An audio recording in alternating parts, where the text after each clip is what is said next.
Oh my god, is it working? Can you guys see me? Holy shit. Okay. I think I got it. I see the chat on my streams. I think it's there. Please say something. Anything. Are we up? Okay, I think this is because my last, handful of streams, it's been a week since YouTube, and I've been on Twitch a lot. I think I was attempting to stream to Twitch, and actually I may have accidentally, I don't know. And maybe that was why. So I had to change back to my YouTube settings. Apparently I didn't change all of the settings. So, that might explain some of that. Also, Loki's being a bit of a dick right now, because he's chewing on my curtains. So, we might be in for a bumpy ride stream. Let's see. We're going to load up BlueStacks here. And I appreciate the... Oh, hey, what's not happening, though,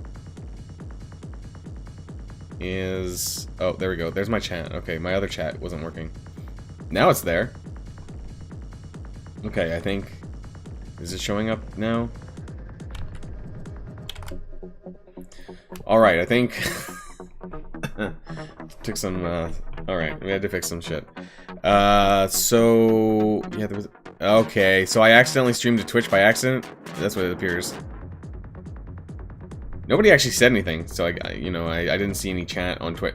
I guess I have to remember to change my settings when I want to go between Twitch and YouTube with the same program.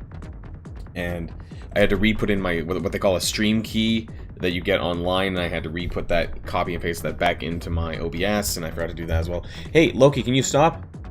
No, go back and lie down. Man, I took him for a long walk, and he was lying down until like 10 minutes ago, and we'll see. We'll see how this works. And as much as I want to, just let him chew on curtains, I don't know if that's... What are you chewing on? Hold on, guys, 1 second. 1 second.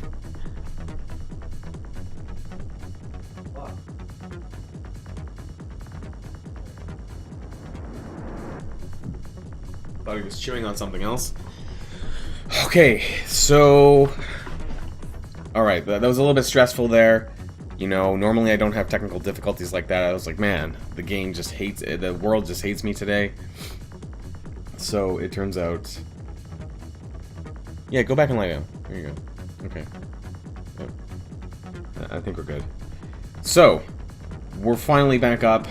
Welcome to YouTube Saturday. Marvel Strike Force with Boilon. Has some campaign energy to collect, and also I haven't actually been on since this morning, and we do have Alliance War. Hopefully the matchmaking is a little bit better here today. If you're with me on, what day are we at? If you're with me on Thursday on Twitch, the war was not great. We lost that war. So maybe it will go a little bit better this time. We had someone with Dr. Doom actually in the previous war on Thursday, so... Oh wait, we have the, yeah, make sure you spend your energy today, because you're gonna get 240 campaign energy, so in case you guys forgot. Also, I want to take a look at the spend the campaign energy, so that's available still.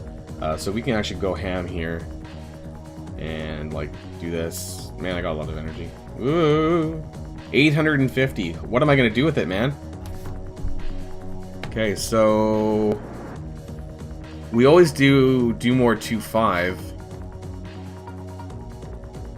This is a good one, by the way. Everyone should be doing this every single day. This is actually one of the best campaign nodes, because you get 2 times superior spliced X genes. This is one of the best. 16! Holy crap! That was 8 out of 10 successful yields on that one. Wow. 16 superior splice genes. When they had the triple origin gear, this was really good. That's a lot. 16's a lot. That's like almost a gear piece. No, it's like half of a gear piece for tier 15, but it's still a lot.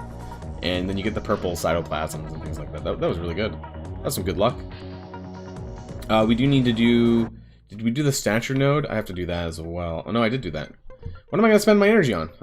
Heroes 7 has some superior isomers. These are really important as well. I have very few of these for bio for my Symbiote character, so you always want to farm these as much as you can. I farm this every day. 5, that's not bad. 5 out of 7. That's actually a pretty good odds. Let's see, what else I think there's another one. Let's get some more Superior Spliced X genes. 3 out of 10. Okay, that's not as good, but there's another one here. Is it this one? Yeah, I don't know. There was another isomer one, I thought. This one here.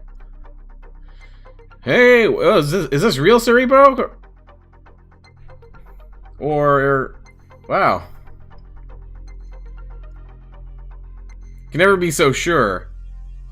You know, because there's that the fake one on Reddit, right? the drunken Cerebro.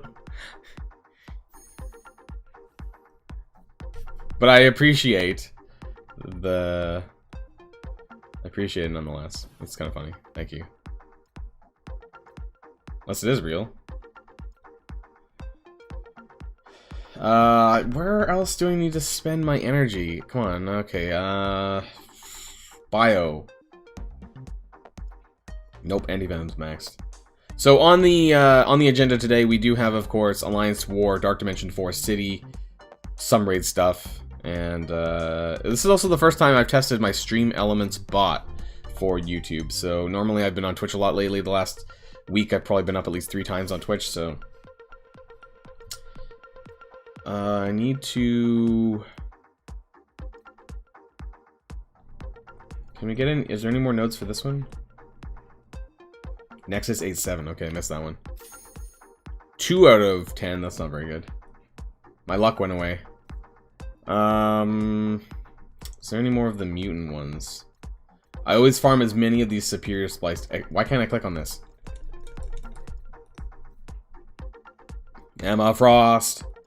Can anyone tell me which nodes these are on? I don't know why I can't click the find button. That's annoying. God. Can they ever, like, not have a bug? Anyways.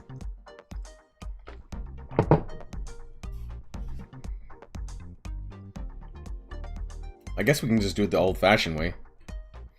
Speaking of old-fashioned way. Ah, the 600 campaign energy. I'm almost at level 12 on the strike pass. Where are you guys at? Hopefully you're also where I'm at, or close to. Doom 2.4 or 2.5. I always do 2.5. I do that all the time. Doom 2.5 is one of the best ones. I just did that earlier, actually. Must have just missed that one.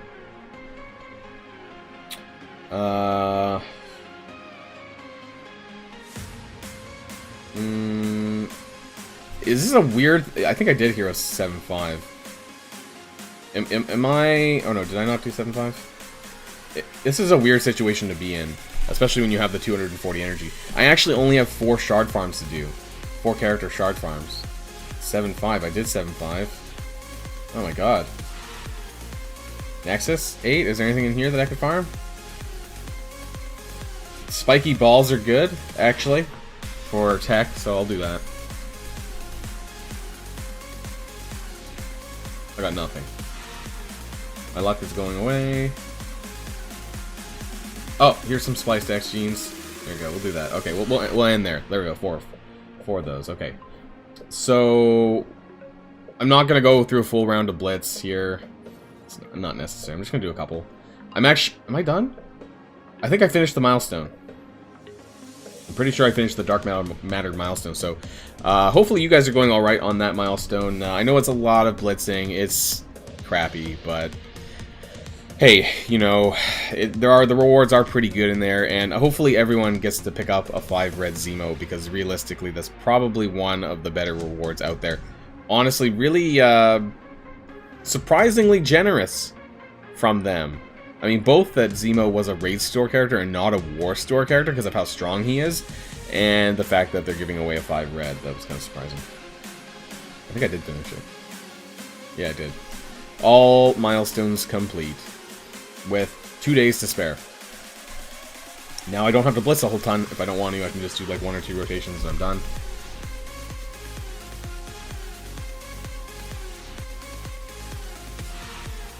So, World Warrior's doing okay. Almost up with the oranges soon. And what we're gonna do, like I said, we normally do this at the start of every stream because this is what I have to do, also because I'm the leader of my alliance. Bring up my calculator, calculate the TCP of the alliance that we're fighting today, and we seem to be fighting, hey, surprise, surprise, we're fighting a Gold 4 alliance, and we're Platinum 1. Lay 24 Briscards.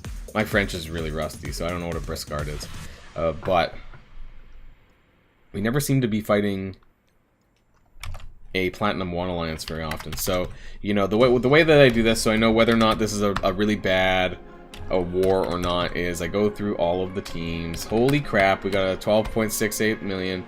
And then I see whether or not it's actually worth pushing for or not. Because if it's hugely outrageous, you know, I'm not gonna tell my alliance to really try that hard. You know, we'll just do regular effort, I guess.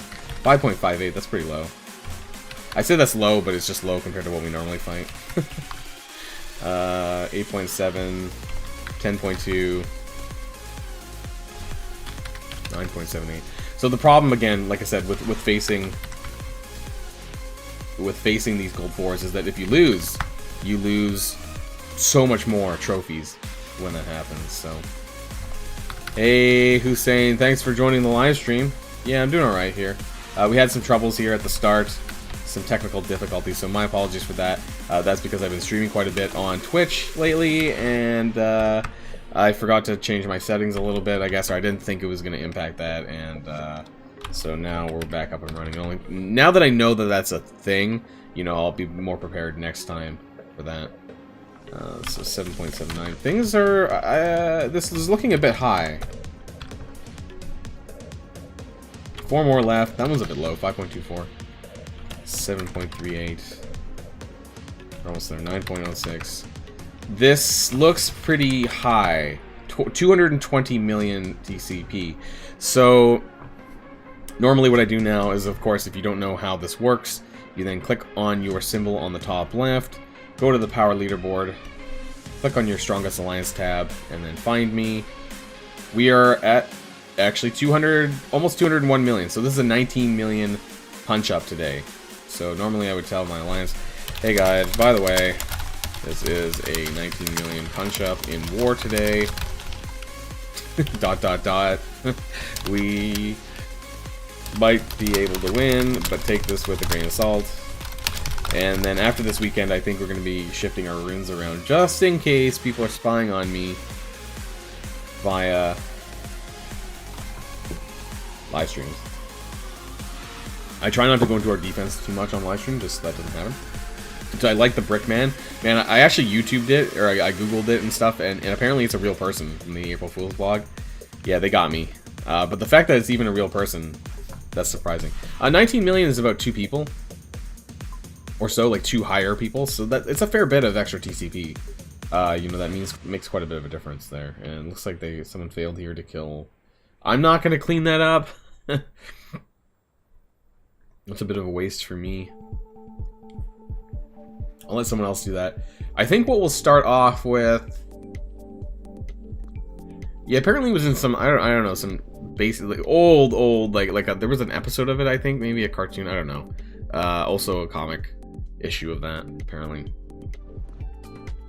I'm gonna do one quick auto on the arena. Apparently I can lose on auto. I actually tried to auto this earlier. Maybe the punch up was too great. I have 595k team. Normally I can just completely auto this and it has no problem. I'm gonna remove the chat though there, the alliance chat. So I'm gonna try this again, completely on auto. This is the oh wait, hold on, before I do anything actually. We need to put on low graphics mode. Oh, it's on, okay. As you guys know, if I run Silver Surfer on BlueStacks with, and he does his ultimate, and it just like completely slows down the game, everything just goes to shit, and it's just really awful. So I'll be sure to take low graphics mode off when we go into Dark Dimension, because I can't see the glowy characters in my Dark Dimension 4 runs if the low graphics mode is on. So that's a real pain in the ass. G15 Symbiote Spider-Man for you. Congratulations. So we should be able to just completely put this on auto, I think, but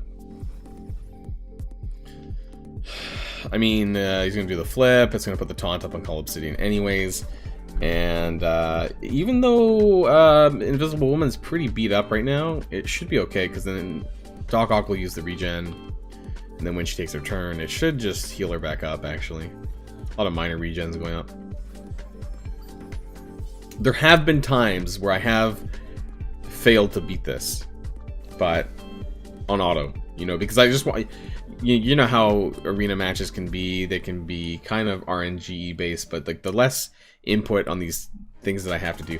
The only problem is if I'm right at my payout time, my characters that I'm using here, they don't hit very hard. So, you know, it's hard to land that, you know, when you're trying to kind of do a, I guess what I call an arena snipe at the last minute, the very last second before the payout.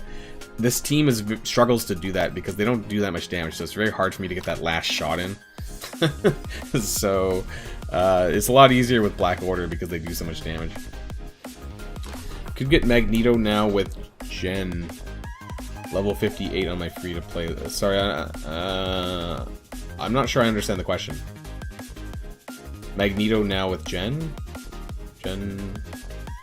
Magneto's a decent character, but he's not a priority character for any point in the game. Dad Bros, Silver Surfer, Zemo, and X-23 as a war offense team, or RTA or Arena, maybe. I tried to use Zemo in the past for Arena, and it didn't actually work all that well because he's just far too squishy. It's very glass cannon-y. Is Multiple Man going to be a top character? In terms of Dark Dimension, or is there something specific that you're talking about there? For arena attack, like I said, maybe. Zemo is just super squishy. I've tried to use Zemo on my team and it didn't really work out all that well. You know, even with a Gear 15 Zemo, 5 yellow, 5 red, he's fairly squishy. His hit points is very low. So Empowered Thanos just kind of wrecks him in the face of it. So I don't think it's super viable. You know what? I'm gonna turn down my Stream Elements chat bot. He's kind of not quite spamming, but he's doing it more than I want him to do it. It's more frequently, so I'm gonna turn down the timer on that. So give me a second there. Timers. It actually says to 5 minutes. I thought I set it higher than that.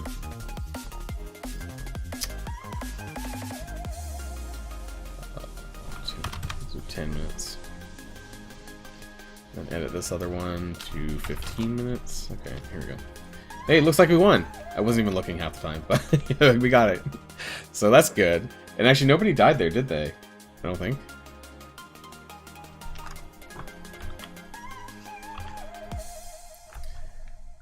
As far as Dark Dimension goes, I think Multiple Man...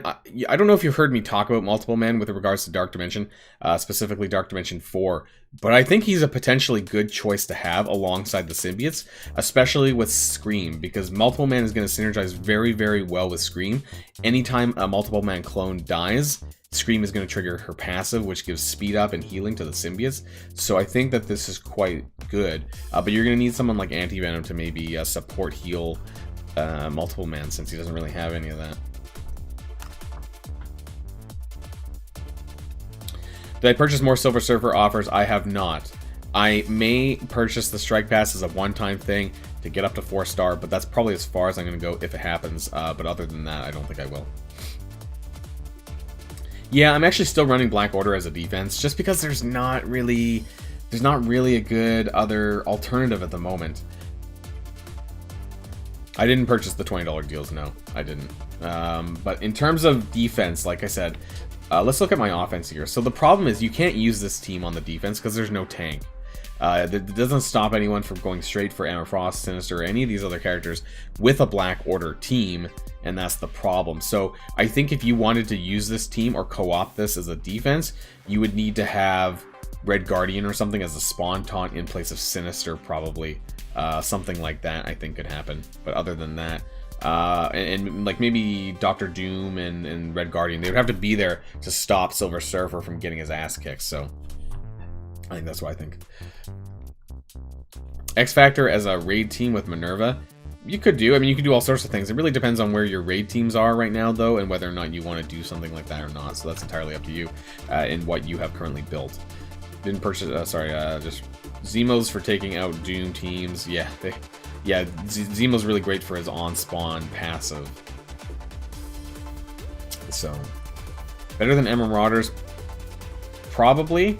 But it really depends on what point of the game you're at, and like I said, this is one of the best offensive teams that I found to be able to take down Black Order, and this is a favorite of mine. What is the best team for Doom War 3.7?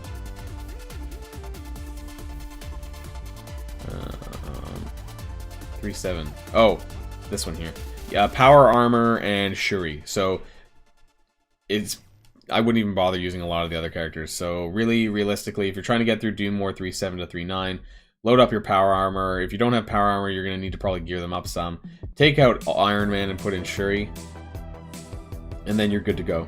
So this team here can more than 3-star Doom War 3.9. There is a really good YouTuber out there called Rage Gamer. I will actually give him a shout out there, that he does do a lot of min-maxing videos for particular nodes. So if you are someone that is just kind of leveling up a team just to get through the level, then I would look them up and see like how high you really need to take them. So yeah, I mean, the Silver Surfer offers are still here. Wait, what? Did you guys see that? What the hell is that? Am I getting... I'm not getting banned. I don't think Silver... Yeah, he's... What the heck? There's nothing here. Okay, the offer's still here anyways, but I'm not going to be buying it. So I don't know what's going on with my app store here, my offers. Anyways, I'm not buying this offer. Like I said, if I do buy anything, it's going to be... Yeah, I'm afraid to click on this. Anyways, I'm not going to buy them. But I may buy the Strike Pass, so I just want to let people know that I am... I may begrudgingly buy the Strike Pass, but I don't have any intentions right now to buy these regular offers. I'll probably get to 4-star and then 4 yellow, 4 red for Silver Surfer. Even though I do have a 6 red Silver Surfer, I really want to get there, but I can't. I don't feel good about spending all that money on a single character. That's all. No matter how good he is. So I am going to restart only because I'm going to be doing Dark Dimension 4 after. So I'm just going to do that really quick.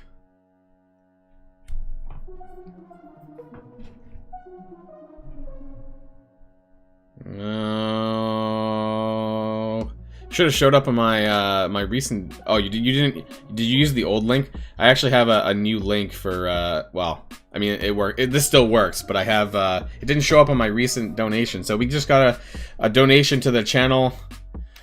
Who apparently really wants me to buy these packs? Are you sure? I mean, is that what you want? I have no problem. I'll do it, but I mean, if that's what you want, I'll do it. When am I making Dark Dimension 4 recommendations? I'll probably be doing a video soon on Dark Dimension 3 and 4. Hopefully sometime next week. I have been a little bit busy doing some Twitch streaming stuff and things like that.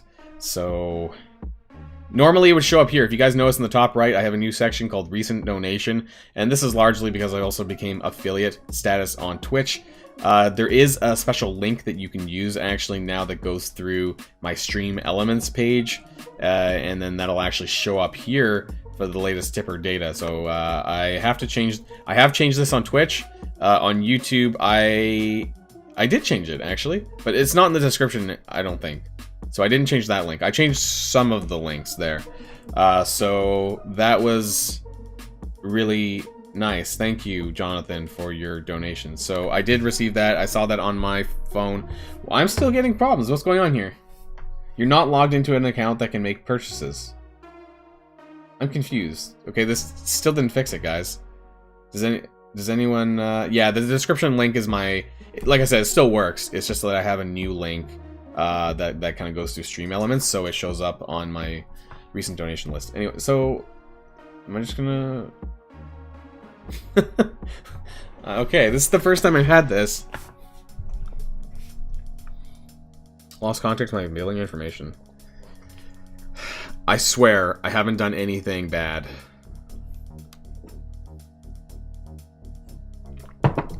I'm the last person. You know, I don't like, as you guys know, I don't really like spending a lot of times. So, you know, there's no way I'm gonna get hit by any problems like this. I'm the last person that's gonna be under investigation. Close the game, open the Play Store, and then open the game again. We'll see if it works. This is what, the third time? We'll see what happens. Thanks once again, Jonathan, though. It's greatly appreciated. So, you know, if you're okay with that, then I'll do it. If we can get this to work. So, let's... It takes so long to load up, too. Jeez. No, I agree. He is a great character. It's just that, like, it's just something about overspending at the current point. But, you know, I don't want to say I'm okay with spending other people's money over my own money, but, you know, you did donate for that, so I have to take that on board. Now, it's still saying that. Okay, so clearly resetting's not... I mean, this is like the third time, so do I need to... Someone said Game Store? Do I need to open the Google Play Store? Ah, here we go. What's happening? You're signed out of your Google account. Okay, I'm gonna have to move this over. Hold on, give me a second, guys. I don't want you checking out my my password and stuff. You can look at a blank screen for the moment. give me a second.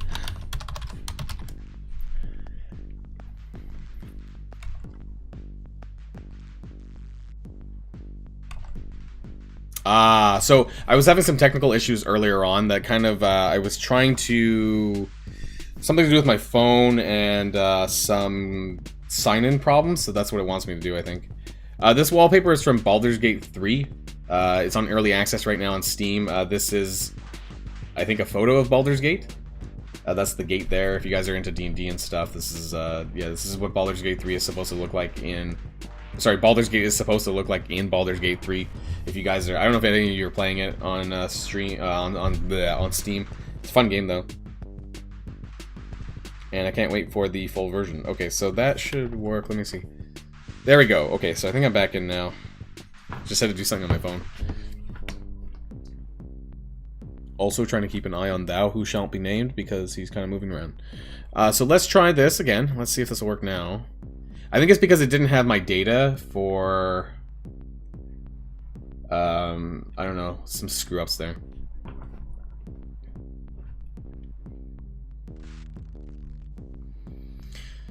Yeah, Baldur's Gate 3 is by Larian Studios. It's a Belgian company, and it's very similar to Divinity Original Sin 2, if you guys played that at all. Really fun game if you like... I'm not making videos for them on YouTube, but it is a great game if you like RPG strategy, that kind of thing.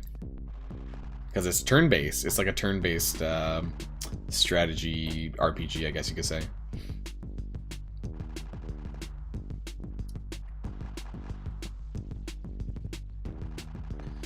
Okay. Fourth time's the charm. I fixed this now, so hopefully this will work.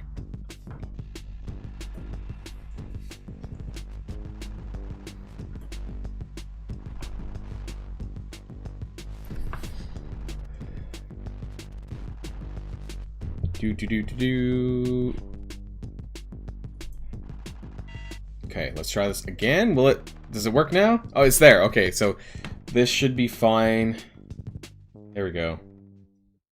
Okay, so if you're wondering why it doesn't say $20, it's because this is the Canadian dollar price, but yeah, so we did get a $40 US donation by Jonathan, so thank you, Jonathan, once again.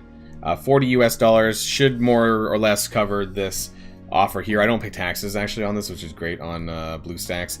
I changed, for anyone that might be in Canada here, if you do buy on the iOS store, you do get charged tax, but if you buy on BlueStacks, you don't get charged tax in Canada, so that's a good way to look at it there.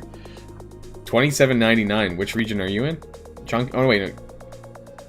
Are you in Canada too? You're in Canada, right? Aren't you in BC? So...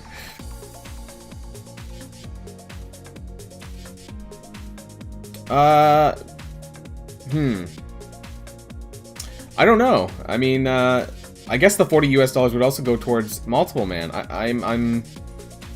Oh wait, no, it's more than that, isn't it? It's 50 US dollars, isn't it, for 100 shard unlock? So in the future, we will probably have to pay tax. I know that there's a law coming in that's trying to clamp down on digital services and things like that and not paying taxes, but iOS definitely charges a little bit more.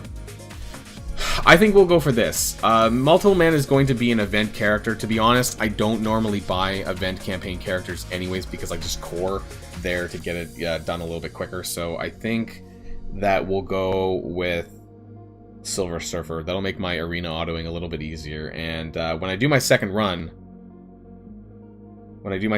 for Dark Dimension 4 Cosmic, this will be greatly appreciated. So I think this is what we'll do. So again, I appreciate the donation, Jonathan. Thank you very much. 4 hours, 23 minutes to spare.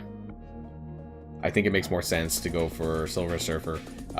You know, as good as 100 shards from Multiple Man would be, I don't think he actually needs I don't think Multiple Man actually needs the star levels more, because he's kind of a kit-based character. And if you ever heard me talk about kit-based characters, you know, while his base stats are decent, he's not really all about the damage. You know, most of his, only his basic even does damage. So he doesn't need the high stars at all, like someone like Silver Surfer would. So this will get me to 4-star. I'm not really that far along on the Strike Pass, so if I buy these two and I buy the Strike Pass, that would get me 10 shards short of 5-star. And I think I mentioned this on my Twitch stream, that it's kind of an awkward position, right? Because how am I going to get that 10 shards? That's going to be a real pain in the dick. I'm like, do I have to buy another offer just to get those 10 shards, or will they make them more available in some other way with, I don't know, raid season milestone or something like that? So we're going to do this. Feel kind of... Oh, wait, hey. Whoa. Is there tax now? Whoa, this is new. Since the last time I bought an offer. It does actually say there's a tax. I didn't know that. When did this start happening? When was the last time I bought an offer? The first Silver Surfer offer, I guess. Huh.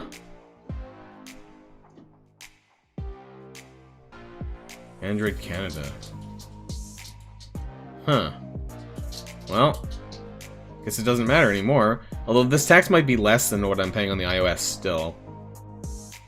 It's only $1.89. We have like 12% tax where I am, so that would have brought that up to something like 30 plus, over $30. Loki, stop scratching at the screen. It's being annoying. Okay, well, doing it anyways. Just didn't know there was tax. A little bit of tax. Is it gonna work? Okay, here we go. Thank you, Jonathan. And anyways, like I said, I'll keep saying that. Thank you very much. Yeah, this isn't quite 12%. This is like less than 10, I think. 189 is like, just doing quick math, I think this is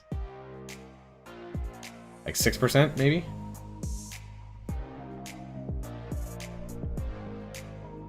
Alright. Here we go. 100 more shards of Silver Surfer. We'll upgrade him.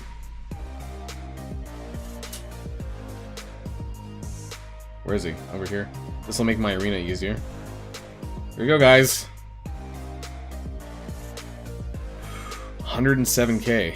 That was a pretty big upgrade, and we're still not, we're not there yet on the journey of which is Silver Surfer, but we're getting closer. You know, this was a really amazing pull that I did, and you know, this felt really good on the back of, you know, if you guys were watching me when I had that really shit pull for Moon Knight and how bad that was, you know, I felt this was definitely a redemption here, this pull here, even though I did pull an Elite 6 orb, I'll admit.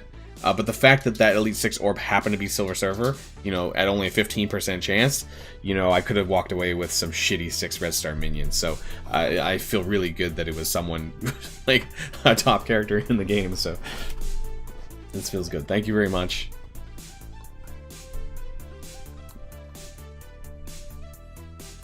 So I wonder, can we do another one? I think it's been enough time now. let's try again. Our arena power score is a little bit higher. I'm gonna put it back onto auto again, and I want to see how much easier it is with Silver Surfer.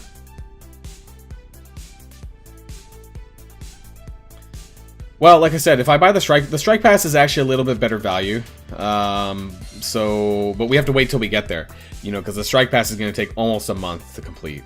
So at that point, you know, we'll probably be waiting till the end of April to get those additional shards, which will put us pretty close to 5-star. I wouldn't have spent the money on, yeah, Scopely's definitely celebrating on my back, but I would not have bought those 60 shard offers. If you guys remember that 60 shard offer that came around, it was pretty awful. You know, you got like what, 5 pieces of purple gear for 60 shards for more than double of what these offers were costing. It was atrocious. So just got an auto win VDBO. Auto win V. Wait, what's VD? Auto win. Anyway, that 60 shard offer was awful. So I'm hoping now that with that 4-star Silver Surfer, I should be guaranteed to land my debuffs. The ability block, the heal blocks. It looks like everyone got hit by the heal block, so that should be good. So that extra star and that extra 15,000 power, I think, is going to go a long way. And Endo, I'm not streaming on Twitch today. I'm streaming here on YouTube.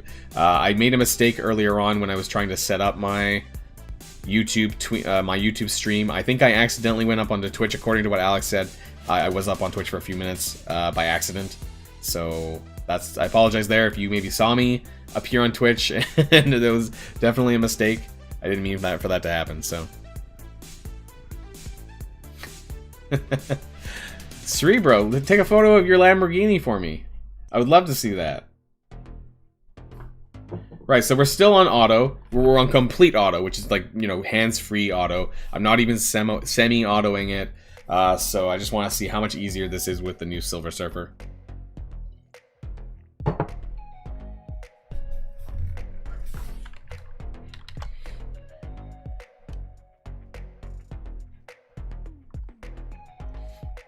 And let's see here.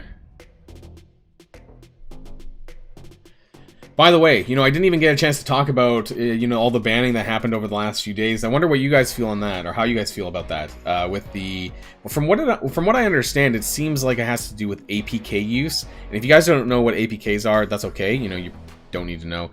But you know, largely it has to do with people using a third-party program. From what I understand, you know, downloading the game through an additional source, an additional way, and things like that. So anyone who may have used an APK were potentially subject to a ban, which is what was been going around the last couple of days. So hopefully none of you guys were caught up in it, and clearly I wasn't either. So, but yeah, I would definitely be cautious about these kind of things, and be careful of what you're doing, especially if you're in a region that maybe you're trying to do something you shouldn't be doing necessarily. So we won that, by the way, and that seemed pretty awesome. It looks like it was actually a lot smoother and a lot easier than it was before. Yeah, they did make a statement that they were intentional bans. I'm not saying they weren't intentional bans. You know, there have been some people who have talked to me and approached me about the bans. You know, that it may have been that maybe some people got, you know, swept up in this.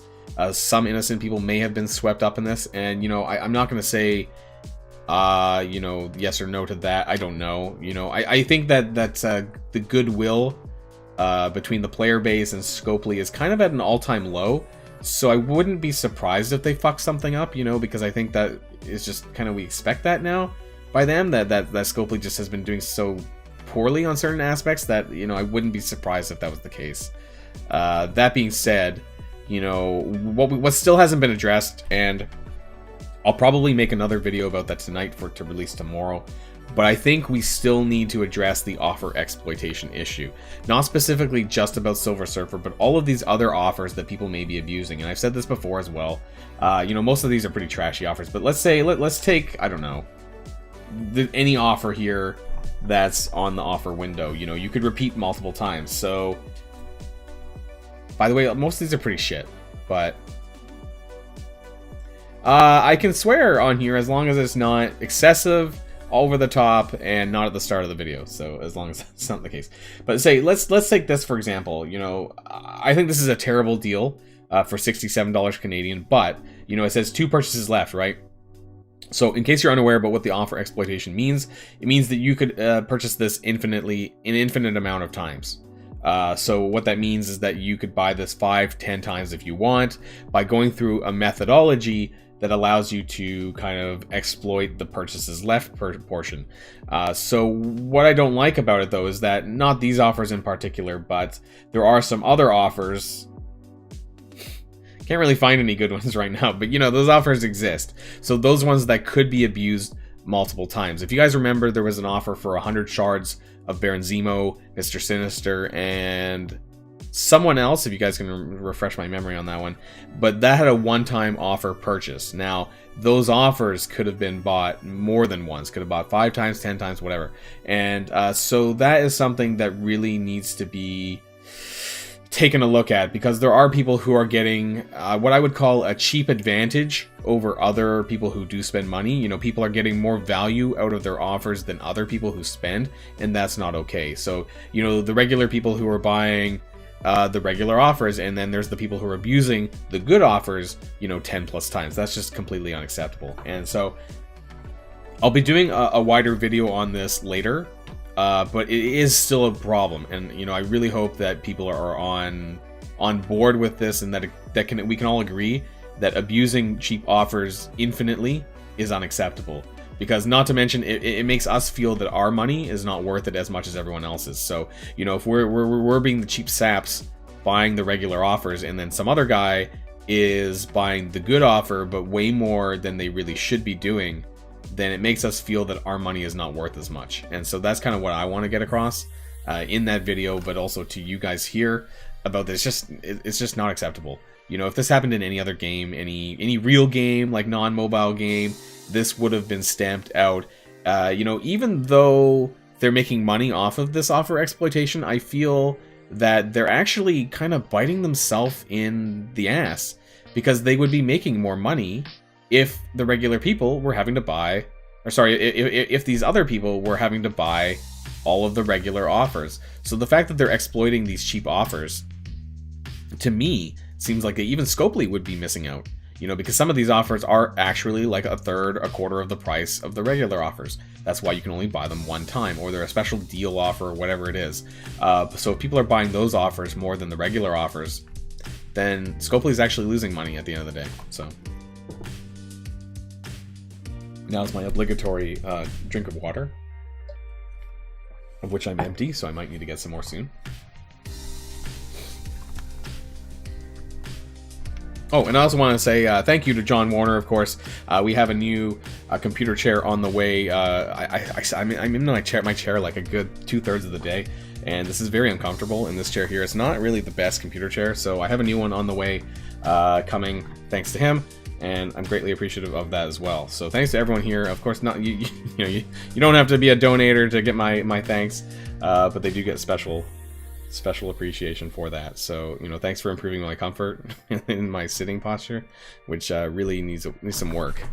Let's see if we can get some Alliance War done today. I was gonna go and jump right into Dark Dimension 4, but because of all the stuff with my app store problems that I was having earlier, I kind of forgot what I was doing. So I think here got a Merc Sniper. That's interesting. In the hangar, 104k Taskmaster. This is kind of rough. I'm thinking of doing a X-Men Beast team, an Uncanny Beast team here. Now, I've been switching more and more away from using Wolverine and putting in Beast, because I don't use a full Astonishing X-Men team. So, well, that's what I mean. Well, who I think is probably fake Cerebro. But, you know, those $1 to $2 offers, those $1 US dollar orbs, that's the kind of stuff I'm talking about. Those are the stuff that people can abuse over and over and over again. It's just frankly unfair.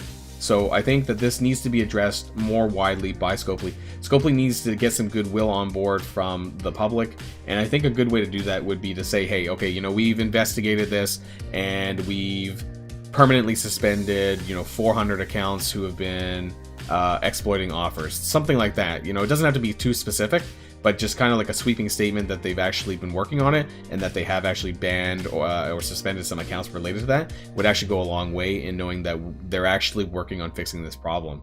So I think that's what you see, kind of this kind of stuff with other games. I used to play Final Fantasy XIV online. I don't know if you guys ever played that at all, but they had a real big problem with what they call guild sellers or gold sellers or whatever you want to call them. And they actually did this like once a month. They would kind of make a statement and they were like, look, we've kind of banned this many accounts due to this problem. And so it kind of showed the public that they were working on this ongoingly. And so I think that's something that Scopely needs to do with this problem, because this has been something that's been a problem for some time. Anyways, hopefully we don't get our asses kicked here by by Taskmaster. We're losing a lot of our buffs here. Oh my god, stop attacking all my characters. Leave Beast alone. Okay, are we gonna get through this? Healing back up a little bit. We didn't even get a taunt on anyone. Oh, we did on Killmonger. Oh boy.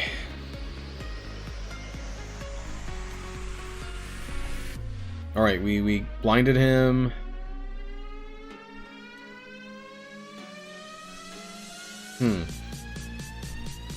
Phoenix needs to die. She's taking too much damage. Oh, there we go. Okay, she's dead. Finally. Okay. Here we go.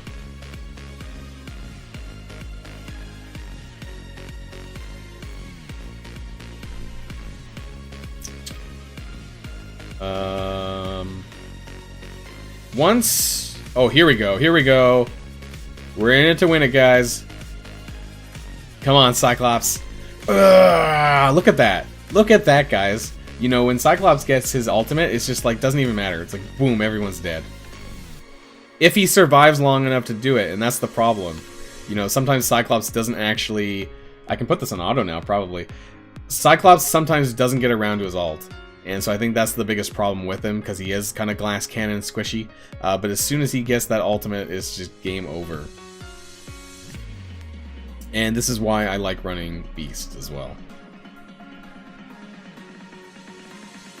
There we are.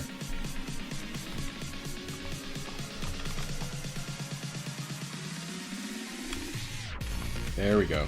We got it. In terms of which nodes are the hardest in Dark Dimension 3, yeah, I would say 3, 4, 7, 8. You know, like, it's really the last one and the last two of each lane, you know, can be challenging. In Dark Dimension 3, because they're kind of, they're built around Phoenix, you know, and that's why they're so challenging, because typically almost everyone was meant to have Phoenix, and that way, you know, Phoenix being able to be revived every single run with Dark Phoenix, that's why they made those nodes so difficult, and that's what I believe. And that's why Dark Dimension 4 is actually more reasonable and a bit easier on those nodes, because it's not built with Phoenix in mind. Hey, Bubba22. Welcome to the live stream, and welcome to everyone else who's joined me in the last little while here on YouTube Saturdays. They addressed the ban wave. Who addressed the ban wave? They make a post? Am I taking Phoenix into Dark Dimension 4? Yeah, of course I am. But that's for Dark Dimension 4 Legendary Lane. Did they make a post on Reddit or something just now? MSF News. Hold on guys. My mouth's really dry. I might have to go get a drink. Interesting. We should talk about this. This is important. This is important. We're gonna go through this, and then I'm gonna get a drink, and then we're gonna kill that Marauders team in war. Let's zoom in a little bit here. A little too much. On Thursday, we took action against 1,630 player accounts that we... Whoa, okay, so this is actually... Oh, this is interesting. They actually gave an exact number, or close enough. I mean, it's probably an estimate, but, you know, this is interesting. On Thursday, we took action against 1,630 player accounts that we identified as having violated Marvel Strike Force's terms of service. We take the integrity of the game seriously, and banning accounts found to be in violation of our terms of service is something that we do frequently. Unfortunately, with this week's most recent ban action, We incorrectly identified 154 player accounts and inadvertently banned players who did nothing wrong. So this is quite interesting, guys, because this is what I was talking about. So that was almost 10% of those who were banned did not actually do anything wrong. And so it's exactly what I said earlier. And I said it, right? You know, that you don't trust Scopely that everyone is going to be innocent. Oh, wait, what is it? This, that they incorrectly banned innocent players. Yeah, whatever, okay. I'm high. No, I'm not actually high, but... so... Okay, let's keep going. Before I make myself look like an idiot. And inadvertently banned players who did nothing wrong. Upon realizing our mistake this morning, those players have had their accounts immediately reinstated. So I actually need to talk to someone, because I had a message from someone on my Discord community who did get a ban, who did not do any of these exploitations or anything like that. So I'll have to talk to him and see if his account got released as well as part of this 154, but we'll see. To those players, we apologize deeply for our mistake and the inconvenience our oversight has caused you. So the one thing that I want to say here is that for these 154 players that were banned unjustly, you know, we're in the middle of a really important anniversary event, you know, where people are having to blitz every single day to get credit for. And so I hope those players get compensation in the ways of direct cosmic currency that they may have been able to get over the days that they were banned, which may have been over the last 2 days. At least for 48 hours, this has been an issue. So I hope that those people get that. So in an effort to protect our ability to detect these violations, we tend to talk about cheating and the action we take against it in vague terms. And you know what? This is fine, you know, because I don't want people to figure out how it is that they're going around finding this. And that's perfectly okay. You know, to be honest, I was looking for something like this. 1,630 players' accounts, you know, were identified. This is good, because this kind of shows us that they have been actively working on it and gives us an idea of how widespread this is. You know, maybe this is a bit of a lower number than you expected. I don't know. You know, this is I would say this is a pretty big number. And it probably doesn't even accurately represent the total amount of damage that's still going on. Because I think there are people that are still taking advantage of some of this stuff and haven't been banned yet. So I hope that this kind of is a wake-up call for some of these people. And from now on, that if Scopely finds a large degree of people doing this, that they will actually do something like this and tell us how many players are being affected by this. So, it's appropriate, however, given this week's error, it's appropriate for us to be more transparent around this specific incident. The violations in question involve the use of a third-party app to bypass the normal course of combat in recent weeks. Now, I don't really understand this, because this was mentioned online on Reddit, something about a combat exploit or something like that. I didn't really understand what this was actually referring to. Giving those accounts an advantage that they otherwise wouldn't have. Unrelated, one of our database providers experienced excessive load in a specific period during the same window, creating a discrepancy in a variety of our logs, including unbeknown to us at the same time we performed those most recent bans. Those we use for the combat validation. Because of this discrepancy, 154 players out of the total 1,630 flagged accounts had logs that appeared to fail their combat validation, when in reality they hadn't and were incorrectly banned.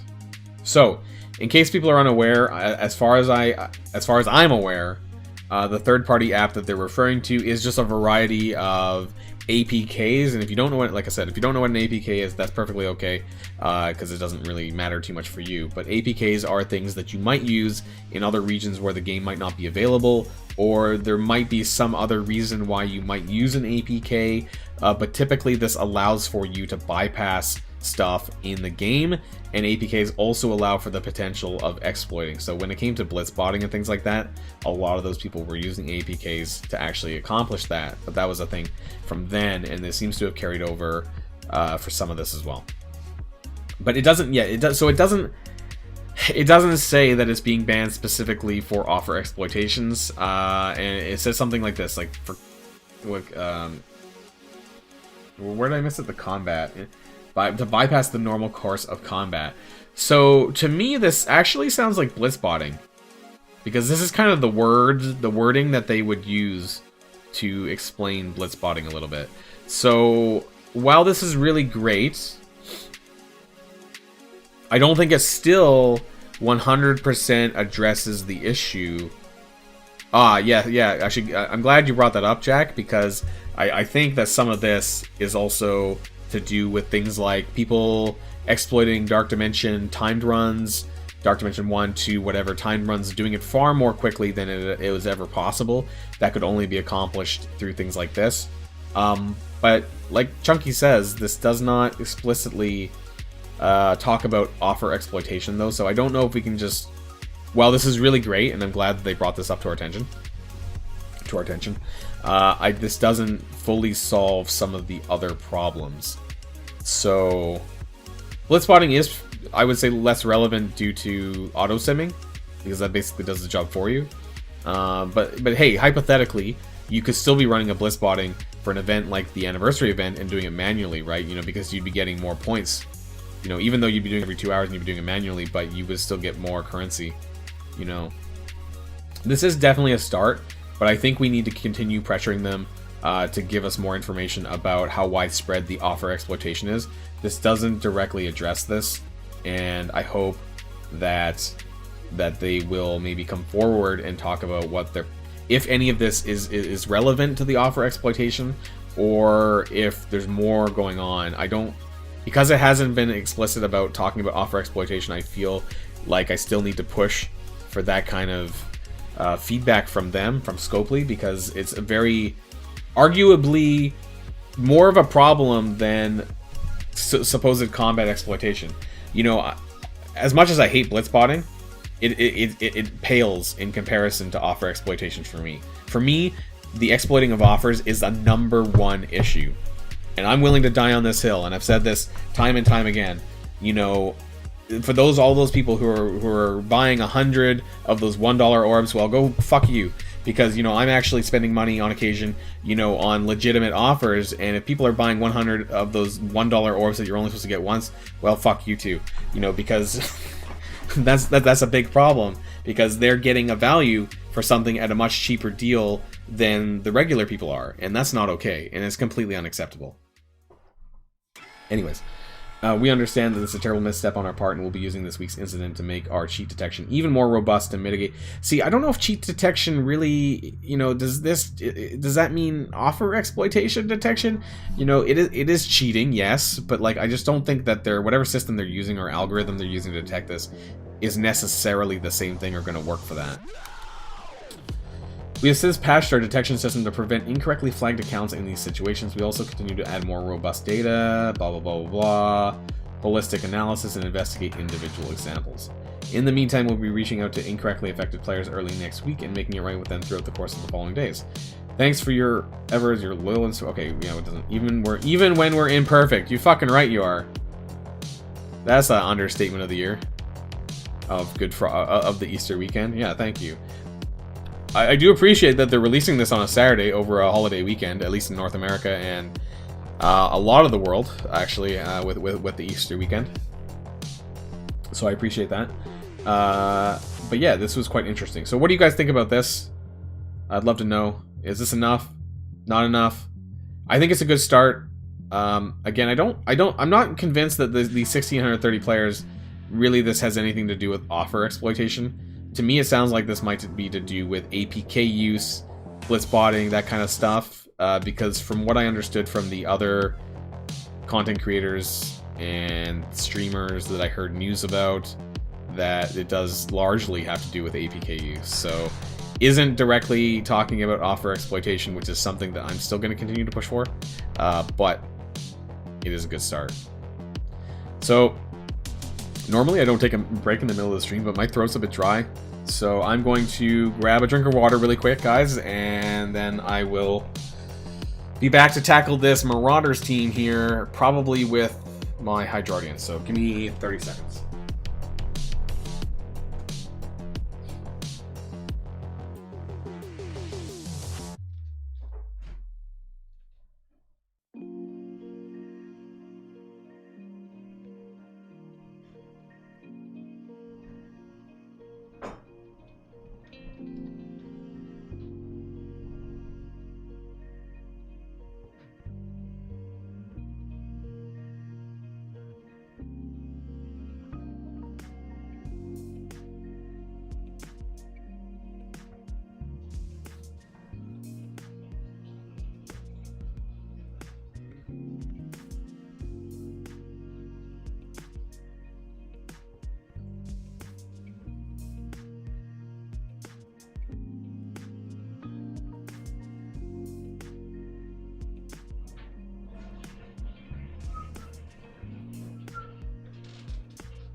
Okay, I'm back. That was more like 45 seconds. I had to pee as well, actually. Oh, what? The Marauders. Damn you, Commander Ed.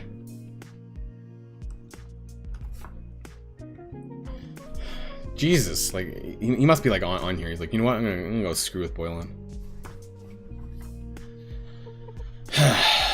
Yeah, Cerebro, whoever you are. Yeah. So I mean, this doesn't talk about the offer exploitation issue, and I think that's why I need to continue fighting this battle, whether it's a losing battle or not. I think that it's still something worth discussing. And while I appreciate the post here from Scopely about all the other issues, it still hasn't directly addressed the offer exploitation. I think that's what's important to me.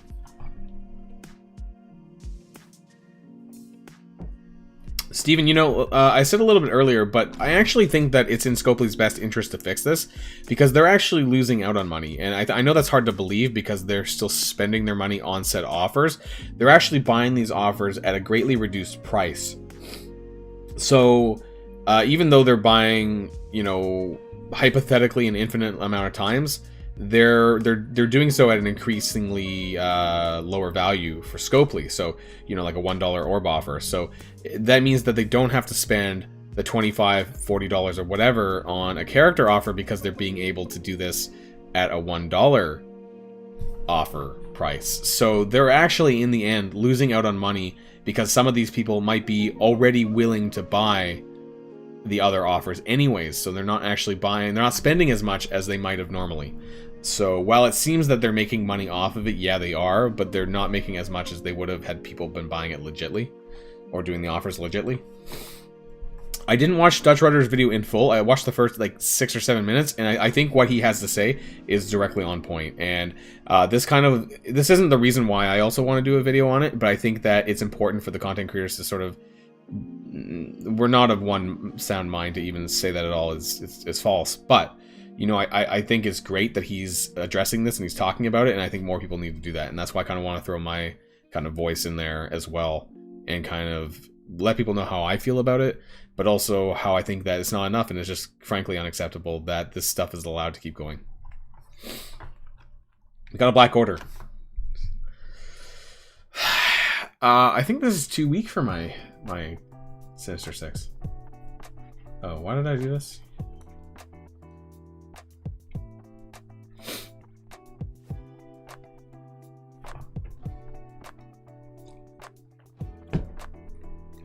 Yeah. I'm 566. This is a huge punch down for me, because I can like punch 100k or more. I don't really have another Black Order killer though. Uncanny X-Men with Beast actually can beat Black Order, but I already used that as well. So maybe I'll wait. Let's do Dark Dimension 4, and then we'll come back to War and see if there's been any changes. Some stuff that we can do. Because I do need to get some Dark Dimension done today. And make some more progress on that. They only banned 5 culprits, so I'm not sure that they caught all the violators. I don't think the point was... They didn't even ban them. They just... what you're talking about is the people who got who had their offers revoked and their Silver Surfer shards were rewound. So the issue here is that people are definitely still exploiting offers. I personally know, you know, a few people in my Discord channel, not that they're doing it, but they know people in their alliance who are doing it and who have admitted to that, and it's still happening. So, you know, I hope that something is done about it. I hope those people get caught, you know, because it's not okay to exploit, you know, especially these really, really good offers more than they're intended to be. So to anyone who might be exploiting offers and at that kind of value, man, you're a piece of work. But anyways, so we have Dark Dimension 4 here. So welcome back to another episode of Boilon Does Dark Dimension 4. This time it's City Node 2, aka Node 11, and we're back in for some more damage here today. And we're over halfway done this node, and hopefully we can do a little bit more. I forgot to bring up MSF.gg on the side, and also, as I said this, I forgot to take off my low graphics mode. So let's do that really quick before we go into Dark Dimension. So let's jump back in here. Here we go. We are on attack number 4 for this. And for any of you watching here on the live stream who are watching this kind of out of order because I haven't released everything yet on YouTube, my apologies. And if you haven't been watching me on Twitch, then you might also be seeing this even more out of order because the only thing I've released on YouTube is up to halfway through the final Cosmic Node. So I haven't released any City videos yet. So this is what I'm actually running on my Dark Dimension 4 City team here is Symbiote Spider-Man, Anti-Venom, Punisher, and Night Nurse in this particular arrangement. And Punisher is kind of a wet noodle, a little bit. I mean, he gives the passive off to everyone else because it improves city hero damage against villains. But he doesn't seem to survive very long, so that's a bit of an issue. Night Nurse is a surprising dark horse here, I guess, a little bit. She survives quite well, and she's really quite good, actually. So as far as non-symbiote characters go, I think Night Nurse is definitely up there as one of my more favorite characters.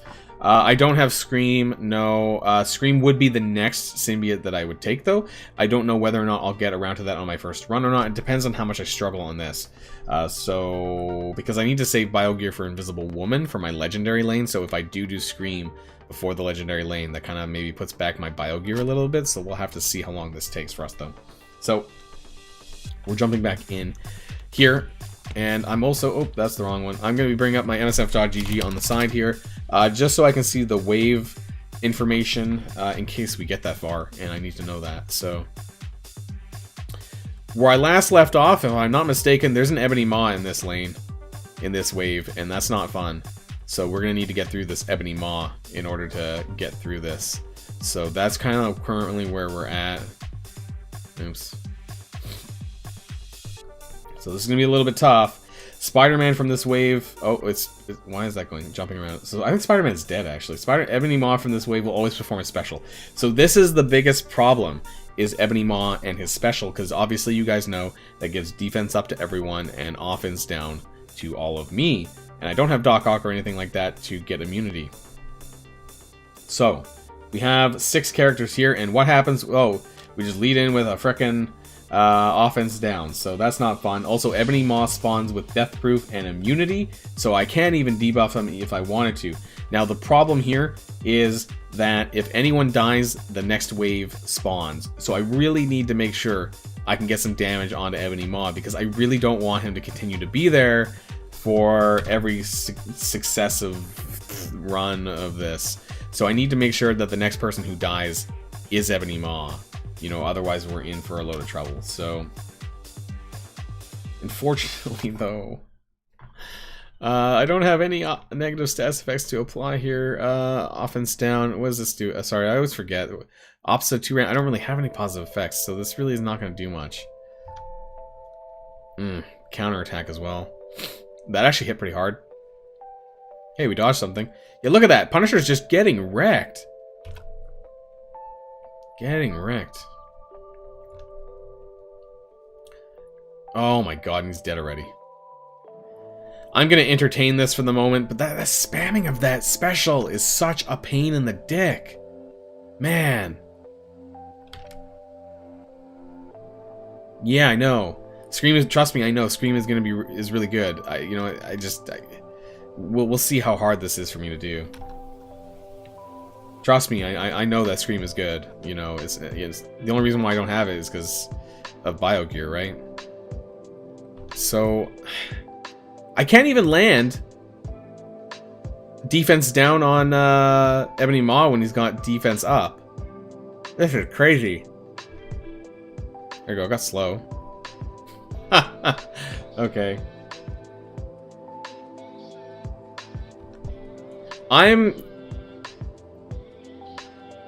Scream is only 2 sets, yeah. I don't know why I'm continuing this, but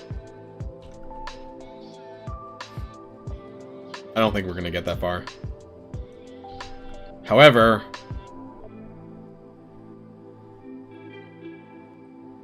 not with that. Nope. Yeah, we're not keeping this. I'm just... No, okay. That Killmonger is actually... You know what? You know what I'm gonna do? Venom's like 3 or 4. It's not worth it. What I'm gonna do is... I'm gonna change Symbiote Spider-Man's ISO to Skirmisher 5. He needs the focus bump because he's being consistently offense down, and he's struggling, I think, with this focus.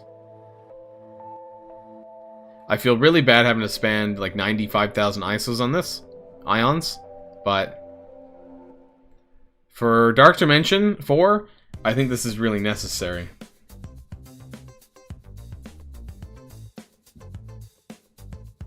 So we're gonna try that again. I might have the focus necessary now to land some of these debuffs. I really need to land that 2-turn of defense down with Symbiote Spider-Man. So then Anti-Venom can take it and turn it into 2-turn defense up for the team. I think that's what I need to do.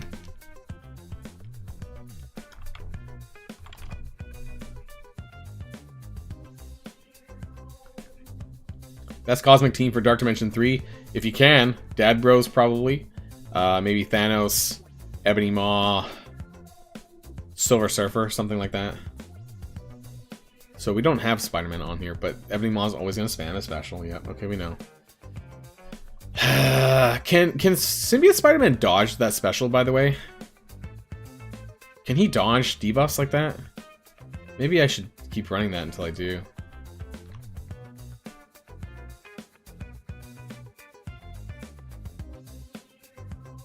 Okay, so I'm going to take this and spread defense up to everyone else. That helps a little bit, hopefully.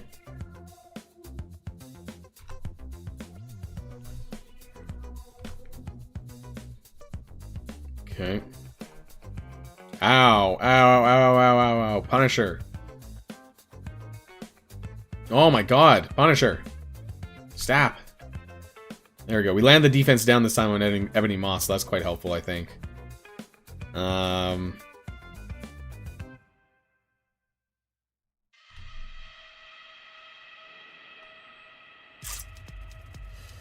Oh boy, Punish. Just can't stay alive. Okay, can we get a 2-turn slow there on Ebony Maw? And a stun would be great. Can we land that? Yeah, we landed the stun actually, but it shook off already.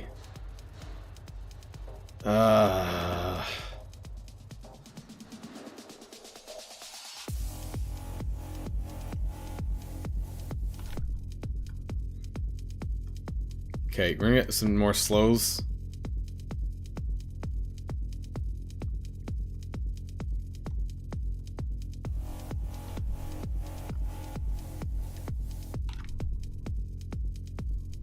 Three-turn slow here on that. Oh my god! Night Nurse! Punisher is not great for City. No, he's not great. Punisher is like equivalent to... I was actually going to say that he's an equivalent to Sabretooth, but I think he might actually be worse than Sabretooth is for global.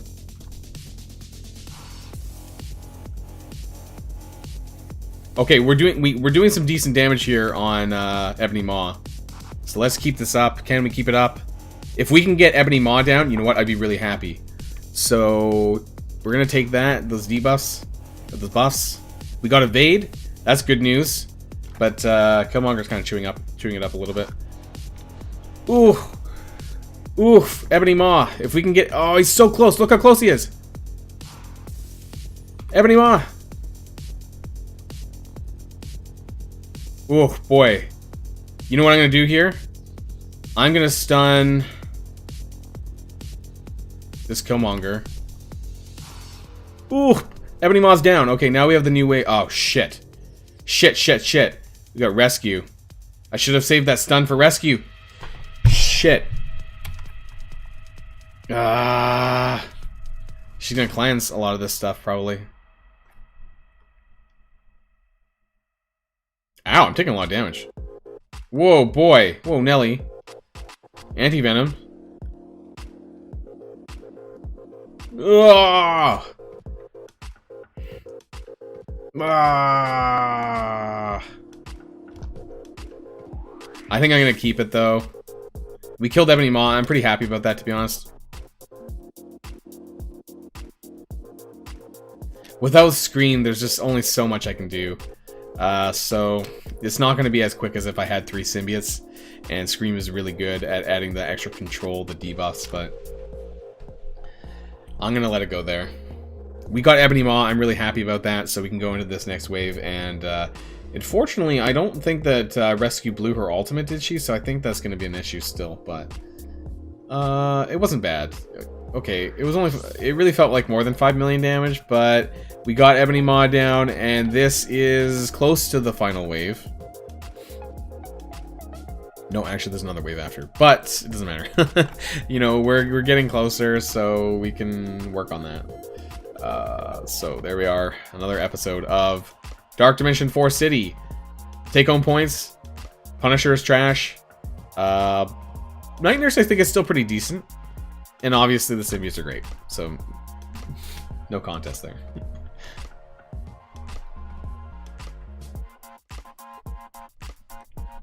Okay, let's jump back to Alliance War and see what's going on. Oh, I need to do some ultimates, actually. I'm kind of behind in my ultimates, I think.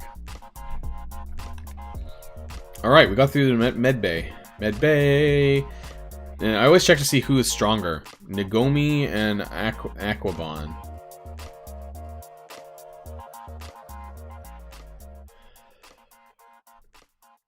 11.5 million for Aquabon.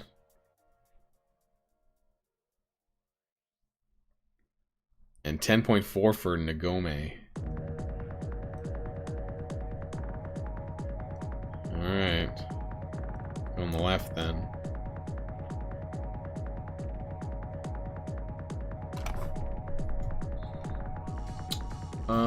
I think I'm gonna go Brotherhood 2.0 here. When it comes to BKT or anything like that, I normally go with Brotherhood 2.0. They can punch up a fair margin against them, usually over 100k actually. So in this case, I'm still going to go through with it though.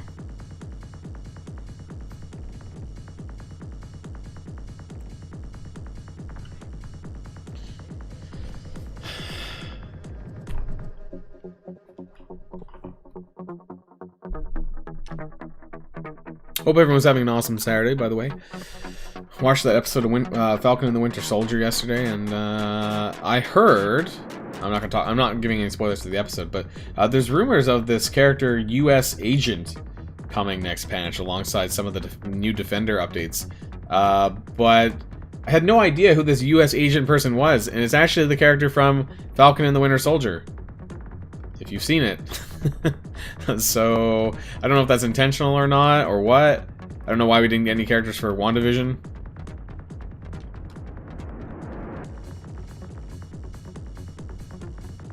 US Agent was like a code name, I guess, with this guy. I was like, who the hell is that?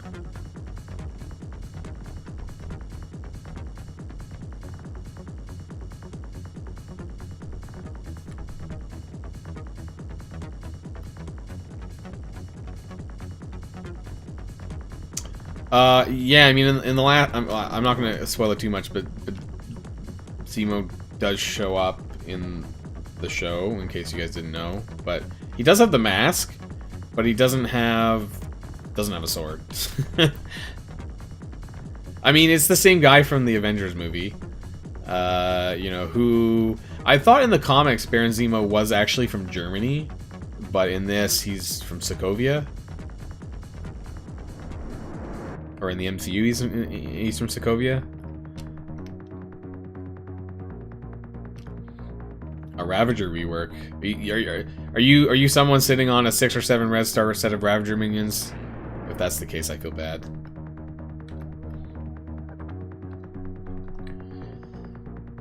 Oh shit! I was blinded. I didn't even see that.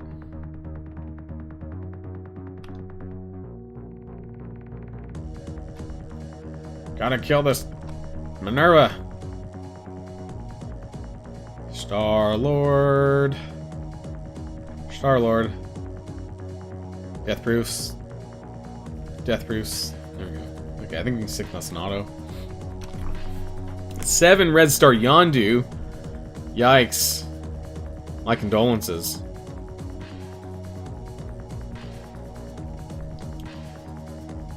You know, he was good. Maybe like 2 years ago when he was meta. I remember, anyone who's maybe been playing that long, Yondu, Crossbones, Kingpin, Quake, and Black Widow.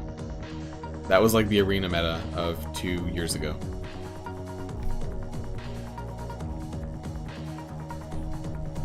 I think Baron Zemo looks pretty awesome in Marvel Strike Force, and he's a pretty solid character. I know he's a bit of a mixed character because he's, you know, really good in RTA and War. He's okay in Dark Dimension 4.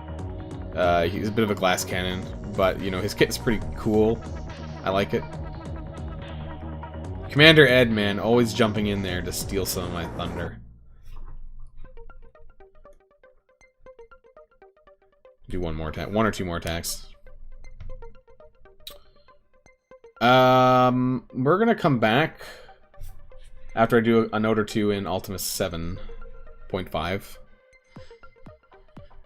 You know, I've only pulled 2 7 red stars to date. You know, I pulled Thanos, which was, don't get me wrong, Thanos 7 red star, great pull there.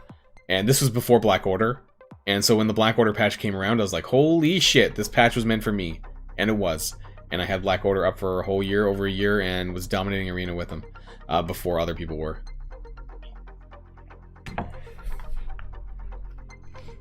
And then my second one was Squirrel Girl. You know, which you know how that's been. I mean, she's okay. She has actually a really good kit. She just doesn't have the team to be alongside, so that's kind of part of the problem there. Alright.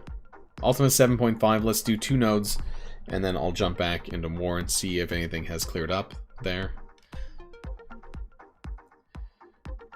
Ooh, promo credits from Thanos at 4 to 7. Yeah, I mean, he's a really good character. Like I said, don't get me wrong. You know, definitely worth your promo credits. I'm just glad I didn't have to.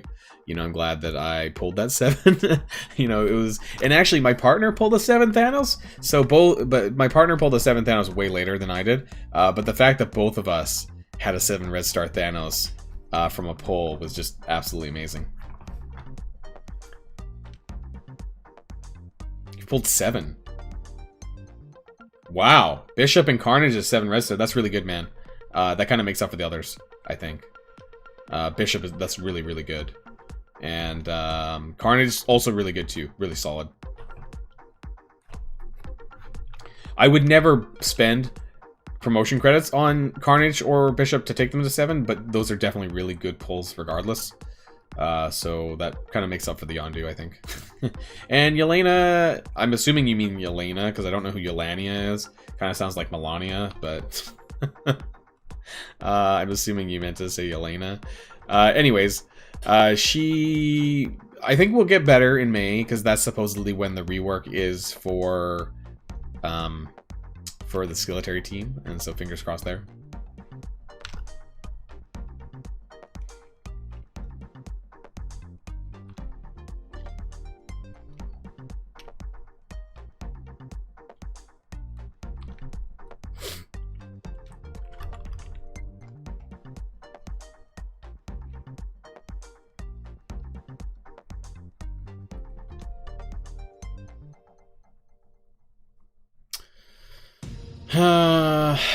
This is my... I think we're in our first week of Ultimate 7.5 here. Things seem to be fine. I am finding it a bit tough near the end of the raid, but I mean, that's only to be expected, I guess.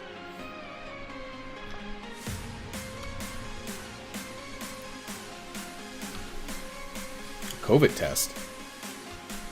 Oh. Was it one of those invasive nose things up the nose? The nose swab or something? We have one of those. I actually did one as well. Not too... Well, no, actually, that's a lie. My mom did a COVID test recently because I was in contact with her and she was really sick. And then I was getting sick. You guys remember from just over a week ago. I was not feeling that well. I had a really bad cold. I think that's what it was. You know, it wasn't COVID. But yeah, I was really unwell like a week or so ago. Probably about a week ago. I think it was last weekend, actually. I was really unwell.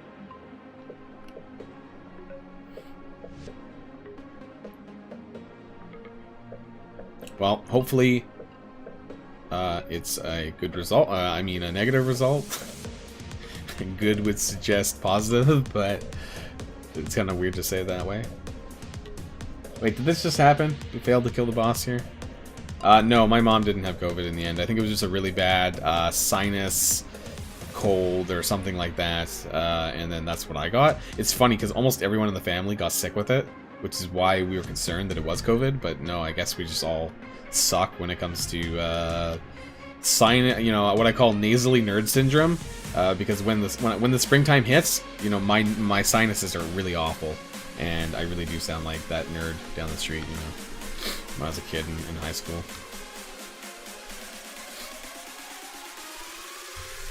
But I was feeling super unwell, and I need to run my purifier. I have like a Dyson purifier, which I bought like 2 years ago. It's really nice, but I need to run. Yeah, I have hay fever for sure. I need to run my purifier in my house a little bit more now that springtime is hitting up. And I opened the balcony a fair bit for Loki to go out. Oh shit! I shouldn't have said that. Thou who shalt be named. I normally open the balcony for him, and so he can get out and I don't know, people watch. He loves the people watch. So an anti-COVID jab. Is that just another way to say a vaccination, or is this something different?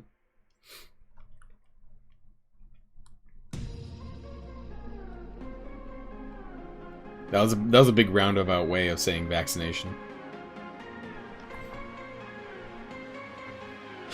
Speaking of vaccination, oh my god, I can't even talk today. Vaccinations. I think it's going to be sometime until I get one. I think probably not until the middle of the summer. It depends on where, and if Chunky's still in here, he can probably. I mean, I don't know how old Chunky is actually, but I don't think he's probably in that priority group necessarily. Anyways, I'm probably not going to get it much before July. I mean, I'm only 30, so I don't think that I'm in any priority group here to get a vaccination.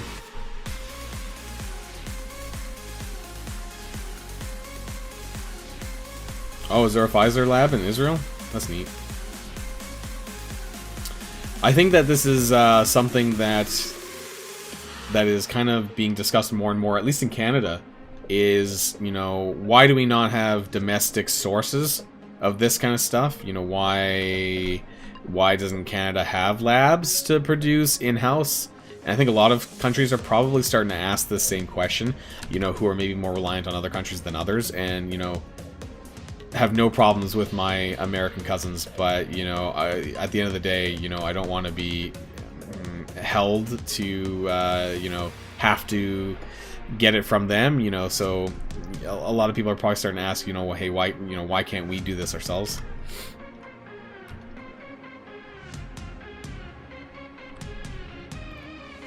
I mean, hey, Jack, if you're not in a rush to get Doom, I mean, this is not the end of the day. You know, he's not the end-all be-all, as we've seen. You know, he really good character and fun character to have, but he's no Ultron. You know, and did you make that comment actually last stream in Twitch? You know, Ultron was way more impactful in the game meta when he first came out than what Doom is right now. You know, and maybe that's because we have the Black Order. But Ultron was near unstoppable when he first came out. And Doom, I don't think is necessarily the case. My partner has obliterated Doom in real-time arena with Shadowlands, so, you know, he's definitely not indestructible. But Ultron was indestructible. There was no Black Bolt at the time. He literally just wrecked the field. The bots were super OP. Red Stars were very minimal, I think, at that point, if at all. I don't remember. This might have been even pre-Red Stars. I'm honestly a bit hazy about the release on Ultron and when that was related to Red Stars, but I know that Ultron was just super top tier when he came out. Slav, you're probably right. But you know, this is just for the first run. The second run, I'll be cleaning this up a lot. You know, in terms of Sabretooth, who I took for global, I'll be changing that out for Emma, and then my 5th character will be Doom. For Cosmic, it wasn't too bad, but I'll be adding in Silver Surfer for sure. And who knows, if people like Jonathan is in here, then you know, maybe I'll be having a 5-star Silver Surfer soon. Who knows? But you know, I think he'll be definitely a good addition to the Cosmic team for Dark Dimension 4. And then in for City, obviously I'll have someone like Scream, or even Multiple Man. We'll see, who knows. And so the second runs are always going to be significantly better than the first run. And hey, at least you know. I mean, I probably knew that I knew before I even did Punisher that it was going to be bad, but I wanted to start making progress in City rather than kind of waiting around, and I think that was the point, really.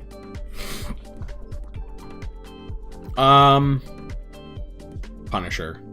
I think I regret Punisher more than Sabretooth. At the end of the day, Sabretooth is a Marauders, and I think that he is still better with his team than Punisher, who doesn't really have a team other than Skeletor, and we all know how crap Skeletor is at the moment anyways. So in terms of immediate regret, it's definitely Punisher over Sabretooth. Sabretooth actually wasn't terrible. He survived. He's got passive regen. He actually made a decent attempt, you know, in my global run. So, and he actually added to the synergy for Sinister, because he would assist on non-attacking abilities and things like that. So I think in overall impact, definitely Punisher loses out, unfortunately. Yeah, I didn't watch the Tana rumors video, but I did have people in my Discord tell me about this supposed Weapon X team, Team X, well, I don't know, whatever you want to call them. It kind of makes me think of the movie, the X-Men, the first movie Ryan Reynolds was in with Deadpool. That, you know, that whole team of Wolverine and his pals or whatever. That's kind of what I think of. Sabretooth was really cheap. He's like 1 set of minis, and to be honest, I'm not that torn up about Punisher because he uses skill gear, and skill gear isn't that in high demand. Now, if this was like bio, like two sets of bio, then it would be an immediate regret, and clearly I wouldn't have done it. But the only reason why I did Punisher is because I could do Punisher, because I had all this leftover skill gear because I didn't do Proxima Midnight, so it made it so much easier to do. So while I'm regretting doing Punisher, it's not that big of a loss, I don't think, to me gear-wise, because who else would I have done, right? There's only so many good skill characters, and most of them I have geared, so I wasn't really losing out on much.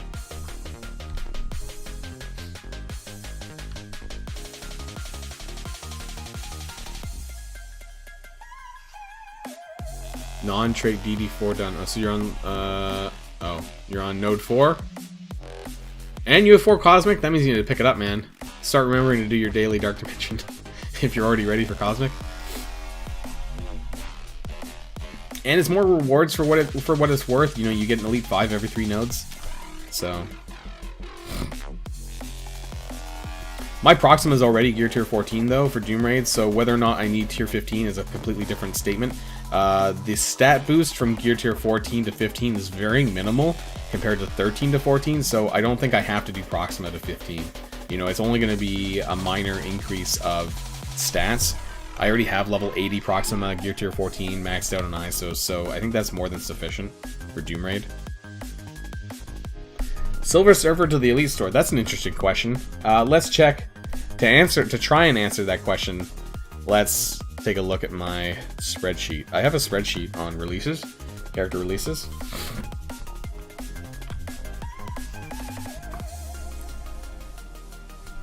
Once it opens up.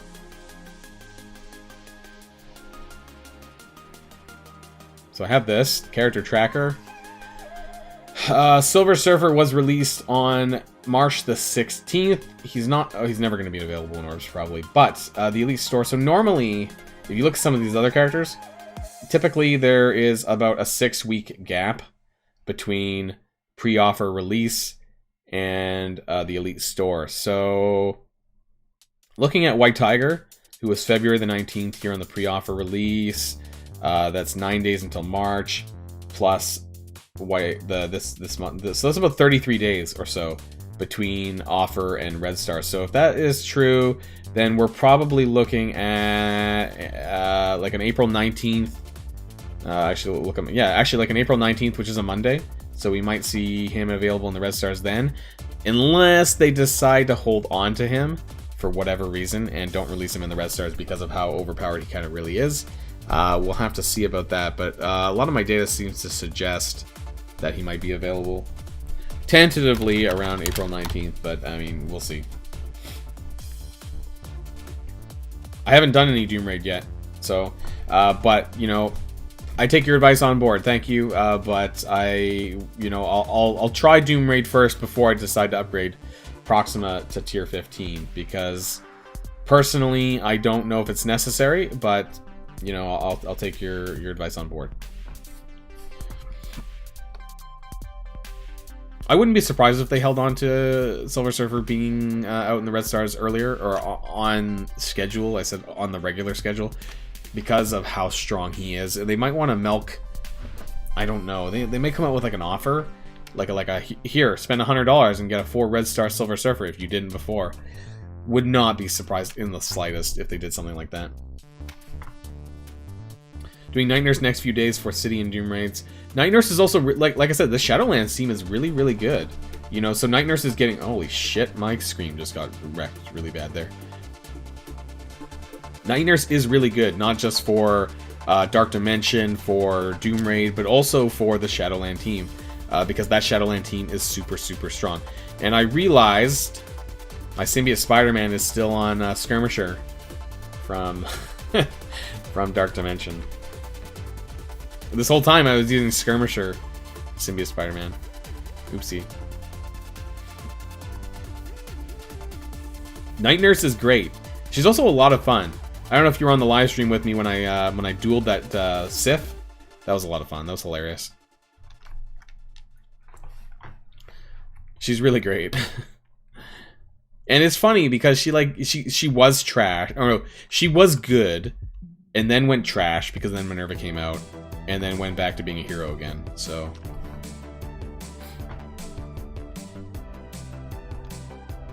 Oops, meant to target Cable.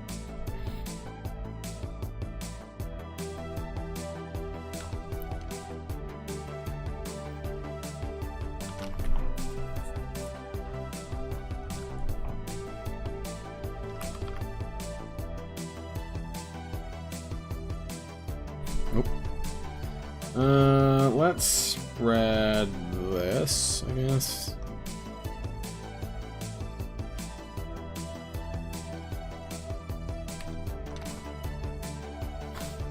Yeah, I mean, I wouldn't run the symbiotes with Fortifier personally, but maybe if you're up-punching content, but I think Healer is better than Fortifier, typically.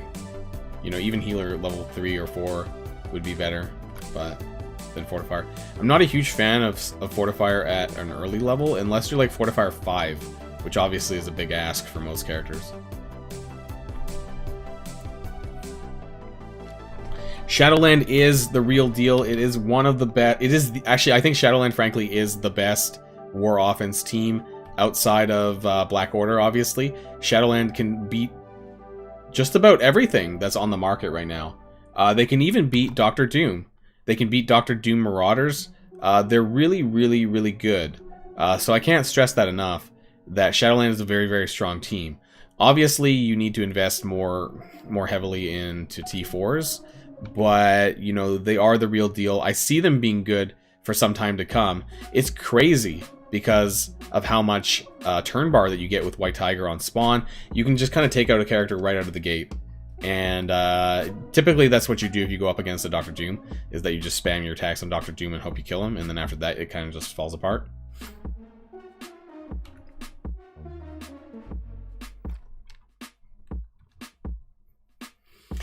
Yeah, I get you, Jack. I mean, it's a game about resource management, so there's only so much you can do.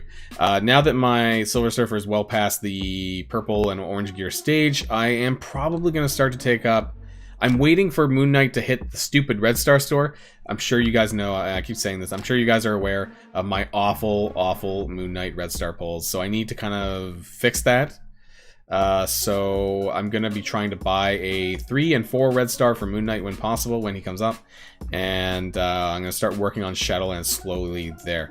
The thing about I like that comparison between Shadowlands and X-Force, but Shadowlands does everything that X-Force does, but they do it better. So Shadowlands has heal block, they have ability block, everything that X-Force has, you know, with Negasonic has heal block, X23 does ability block. So,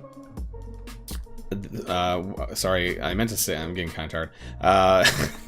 Shadowlands does all the same debuffs that X-Force does, but they're so much stronger. They get the spawn offense up, they get the all the turn bar that White Tiger gets, you know, all the additional blinds if you get lucky with the additional debuffs and blind with Moon Knight's ult, you know, like it's just way better. And they're not all mutant, and that's the point. I think that Shadowland performs better than X-Force, though. And even though, yeah, you need more T4s, they're just still way better. And what I like about Shadowlands is that they're not all mutant, like X-Force or another mutant team, right? You know, most mutant teams are full mutant, for the most part. And with Shadowlands, you have 3 Mystic, you have 1 skill, and 1... Holy shit, I just ran out of time. I was not paying attention, oh my god. I was talking too much about Shadowland. I didn't even look at the timer, and nobody even said anything. I blame you guys for not letting me pay attention to my timer. That's embarrassing. Oh God, I feel bad. Too much talking about Shadowlands.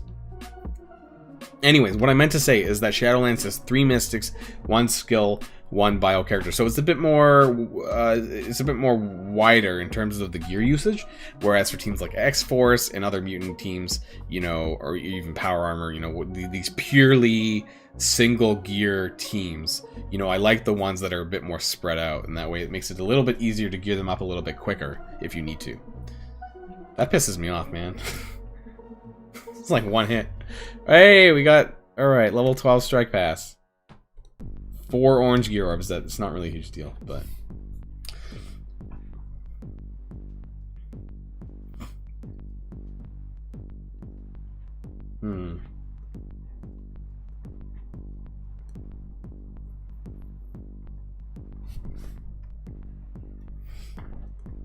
Oops. Didn't mean to hit that. Fat fingers. What kind of events? So we got 2 days left of the anniversary sale, and don't forget to do your energy overload, by the way, if you haven't already done this today.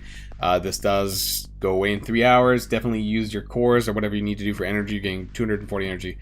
Really great. I actually really like that one. They need to bring the 3 times origin gear back one, because I like that too. So I am really shocked we did not get multiple man yesterday in the offers, because he's coming on Friday. And where the hell is his offer? Where's his red stars? You know, like, if his offer comes on Monday, it's going to be really soon. And same with the red stars. Not that I was going to really buy the offer anyways, but I really wanted to pull some red stars, because I'm sitting on like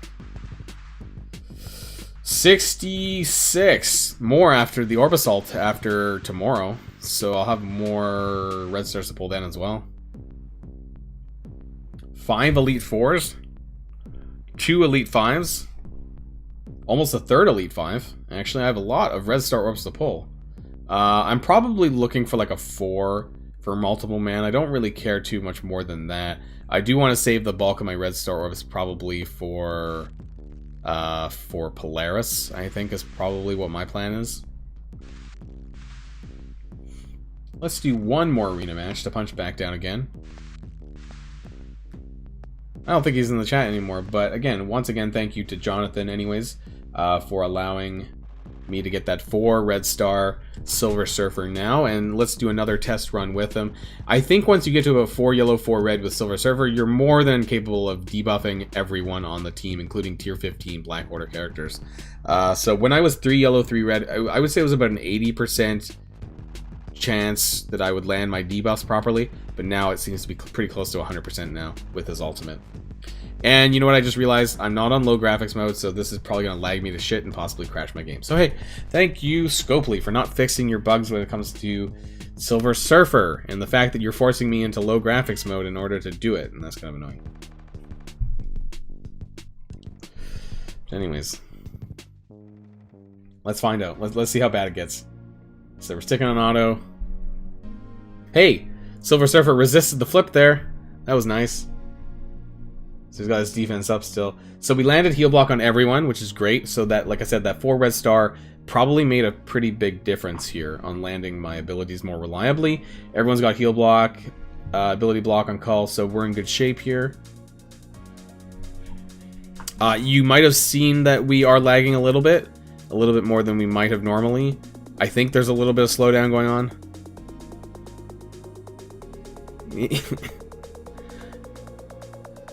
This doesn't happen on my phone, on iOS. It seems to be more frequent on Android devices. The slowdown when it comes to Silver Surfer's ult. Which is kind of really annoying. Also, with Doc Ock coming around on Monday, hopefully everyone gets a chance to unlock him if you are prepping for him. So early congratulations on that if you do end up getting him on Monday. Doc Ock is really amazing and really great for these kind of counter teams against the Black Order, so something you're probably going to want to look into at some point if you haven't geared him already. And there goes my invisible woman. Actually, she didn't make it, it seems. Am I going to lose this? Nah, come on. Come on. Come on, Doc Ock, heal yourself back up there. There we go. Entirely on auto here. Would this counter work with a 5-star Doc Ock? I would think so. So what's interesting, as long as you have Silver Surfer.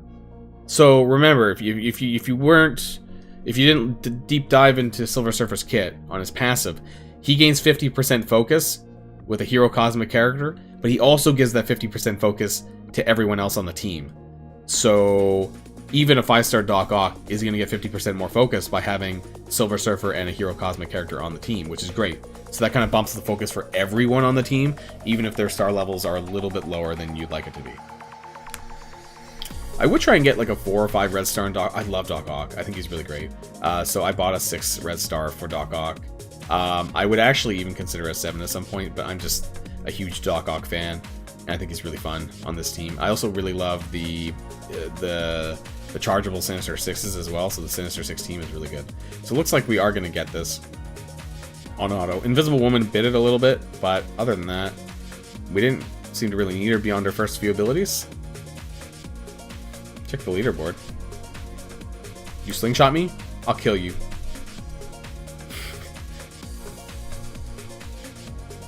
Oh, there you go. At rank 7, okay. But I'm at 0 to 5. You see, I have to do all of my 5 attacks just to stay competitive in this shard. Who am I taking to Dark Dimension for Global on the second run? I plan on doing a video after I beat it the first time, just to do a first run retrospective as well. But, oh, not Guardian. Global. So, I have Sinister, Zemo, Ghost, and Sabretooth. This was my first 4. What I plan on doing is I plan on taking Emma Frost. I could do this right now, but I need to put this gear into Phoenix, which I haven't done yet. So Emma Frost is going to tentatively replace Sabretooth, and then I'm going to bring in Dr. Doom. So I think that's the plan. I'm trying to save up as much gear as I can, and hopefully I'll have enough to just bump him all the way up to 15. Hopefully. He is a mix of Mystic and Tech Gear. Holy shit, can you look at the lag on this? Ooh, that's because of the Silver Surfer slowdown, by the way, and has nothing to do with Doom. So I need to close down my game again. In order to reset the lag associated with Silver Surfer, I have to restart my app. So Doom, Emma, Sinister, Zemo, and Ghost is going to be my 5, I think, for my second run of Global. If I can't, for whatever reason, take Dr. Doom up, I'll reconsider somebody else. Maybe Black Widow. I have a 5 red Black Widow, and she's skill, so that could be reasonable. But I am hoping to do Doom to make use of him there. And then for Cosmic, I'll be adding in Silver Surfer. And for City, I'll probably be adding a Scream. That should probably be fine, I think. And maybe one more person to replace Punisher, because Punisher is still kind of crap. But we'll see.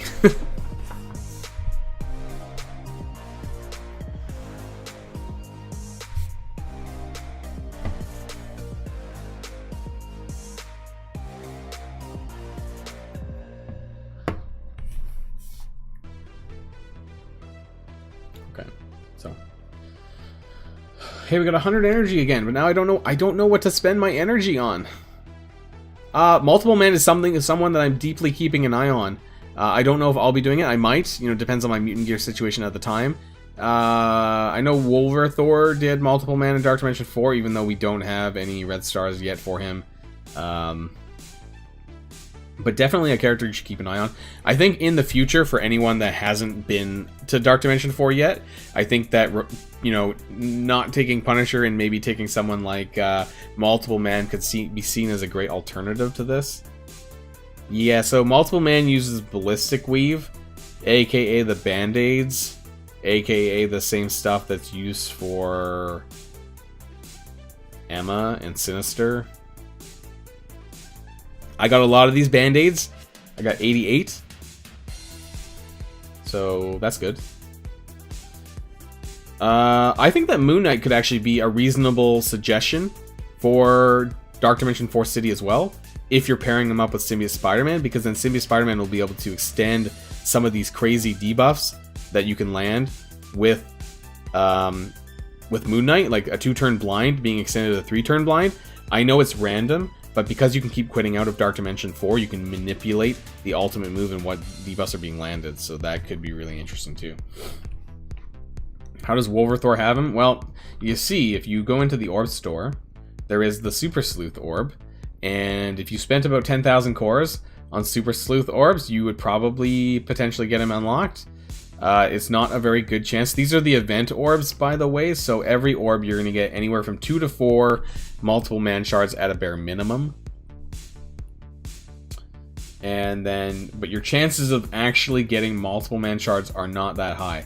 So you have a total of 13% just on strict multiple man shards, and then if you look at some of these others, it's 14% of 39 and 14% of 48. And you know, I can do the math really quick here because that's easy enough to do.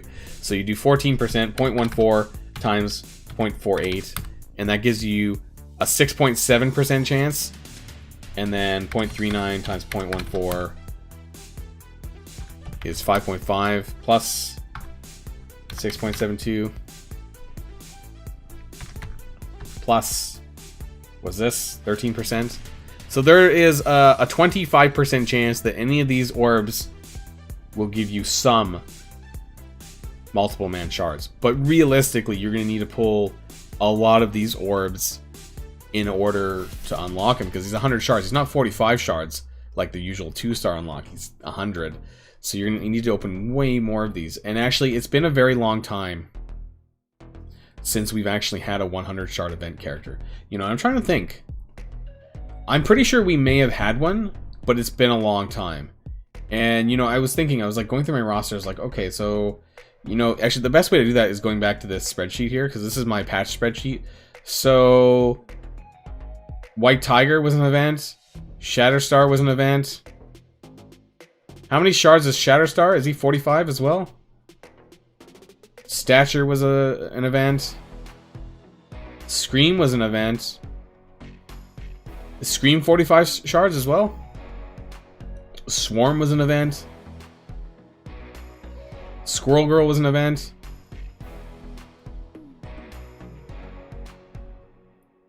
Domino was an event. Are any of these 100 shard characters? I don't even remember anymore. Taskmaster was an event. Proxima was an event. I think Proxima's 45 though. And then Toad was an event. He's definitely 45. And then Crystal was an event as well. So this is basically going back to like early 2020. That's how much I have listed here. That's when I started doing this. So I don't know if any of these recent characters were 100 shards. Squirrel Girl, Domino, Swarm, Scream. I don't remember if they were 100 shards or not. I don't know if anyone has better memory than me, or they don't have them unlocked for some reason. But yeah, it's been a while since there's been a 100 shard event character though. Yeah, Jack, so if you go by that, the 5.5 shards, I actually kind of round down to 5 shards. I would say the average is closer to 5 shards per orb. But what that means is that I could realistically unlock them in 20 orbs, which is 10,000 cores, maybe less, maybe more. You know, so I'm not willing to do that, I don't think. I'd rather just pull the non-event orbs, which is not going to exist for multiple man. But it will exist for Polaris when she comes around. So I'm going to be saving my cores to open for Polaris. I hopefully will be able to get Polaris up to 3-star, I think, right out of the gate for free with my cores, because you probably see that I have a shit ton of cores, 14,000 cores, and I'll be using that towards Polaris, I think. And not so I'll be doing event coring for multiple man, of course, 200 cores a day. But aside from that, I'm not going to be buying this Super Sleuth Orb. Hey Clown Prince, better late than never. I don't know how much longer we'll be live streaming, but thanks for stopping by. Crystal for 100? Yeah, I can't remember, to be honest. You know, like, I'd have to check out a new account, and I don't know if I can do that, can I?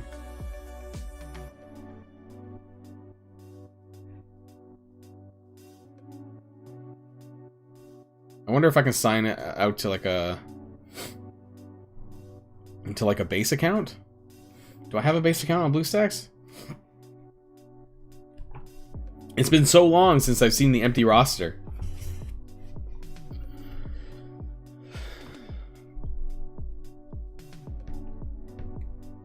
Hopefully I can get back into my account, by the way.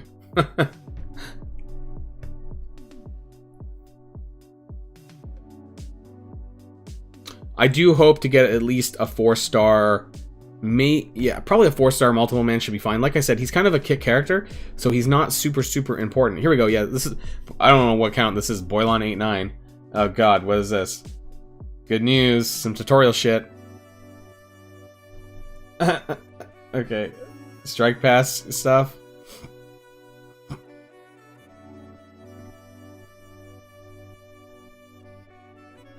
Thank you. Okay, what I wanted to do, I don't know, thank you for my 25. Yeah, I'm never using this account, but just for fun.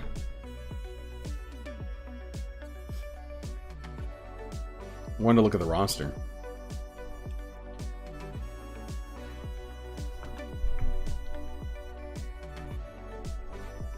Can I sort by shards? No, I mean... Holy crap, Aim Monstrosity's 100 shards? These characters are 100 shards? Bishop's 100. Black Widow's still 100? Really? Black Panther's 100? I didn't even know this. You know, it's been so long since I've looked at an empty roster that I have no idea how many shards it is to unlock some of these characters. Crystal is 100. There you go. Yeah, you're right. Good job, Clown Prince. So that was a character campaign event that was 100 shards. So that's interesting. Well, lowered from what? Because clearly she's still 100 shards. If you're talking about Black Widow.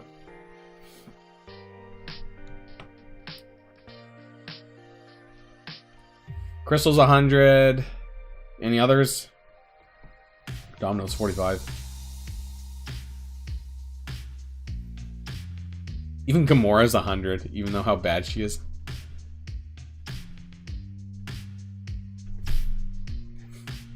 Heimdall's oh wait, Heimdall was a... No, actually Heimdall was a character event as well. So that's another character event that was 100 shards. So for people who were asking, both in my Discord, whether or not there was 100 shard character campaign events, Heimdall was 100.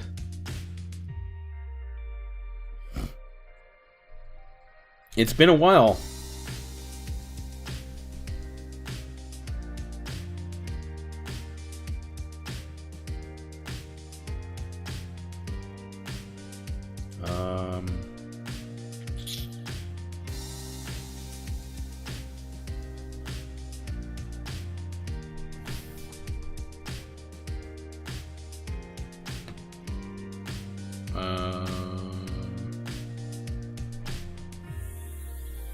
You know, on this topic, people were asking me whether or not Phoenix should be downgraded to a 5-star unlock versus a 6-star unlock.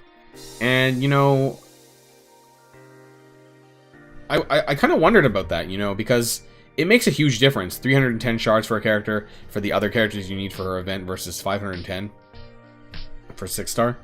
I don't know if it would directly impact the game meta that much by lowering it to 5 at this point. From a competitive element, maybe for like arena, I don't know.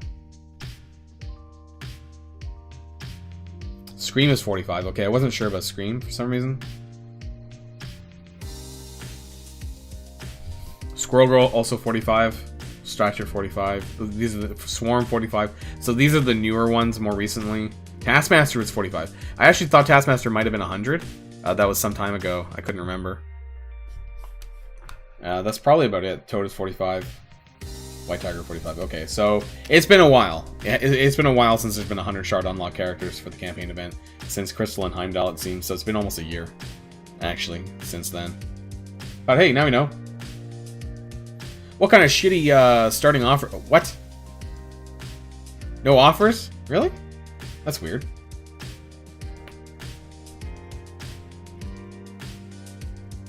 I want to spend money! No, I'm just kidding. But I'm surprised this isn't there. Huh. That's weird. Because I still haven't done all the tutorial stuff, maybe? Do you have to be a certain level to get offers?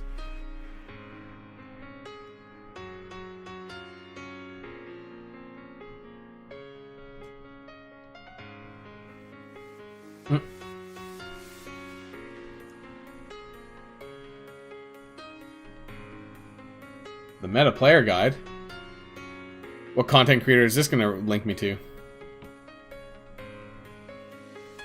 Who's this? Who's Arnold T101? Valley Flying. Tana. Wow, this guy's not around anymore. This is Chewburger, isn't it? This is old. Huh. Ah, crap. How do I get back to the game? Oh, wait, there we go. Oh, no. How do I get back into the game? After I open the browser, I don't know how to...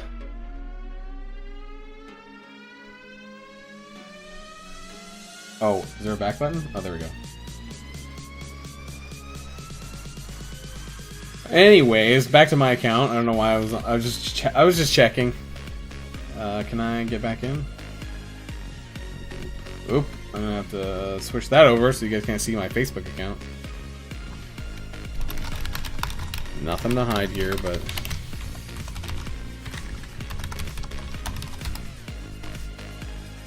can't show you guys my Facebook profile or my Facebook password rather.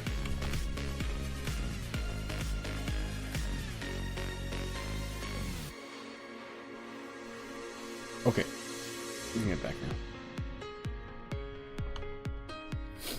Popular, yeah. I don't watch. I don't play Galaxy Heroes. That game. Have they improved the graphics at all in that game? Because I feel like it's kind of outdated from a graphical perspective. And I will say that for the most part, that is something that I do like about Strike Force is that it is more updated typically, and the animation studio, the animation team of this game does do really well. Despite all of the bugs and all the trashy shit that happens, you know, I will say that the animation studio is probably the most deserving of compliments for this team.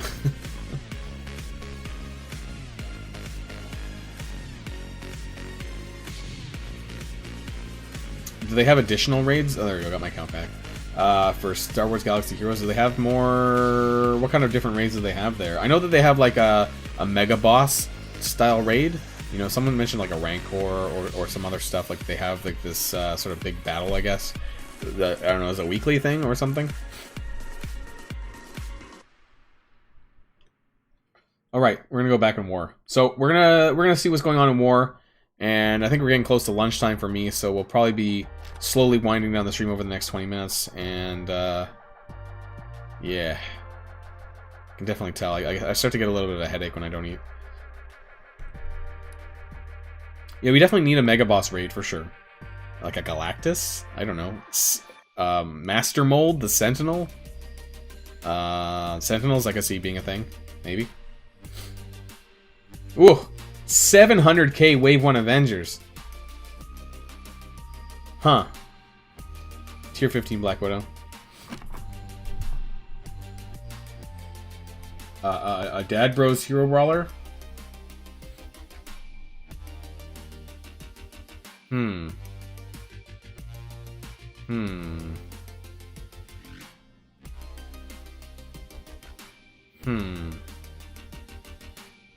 Oh, and a 500k Doc Hawk.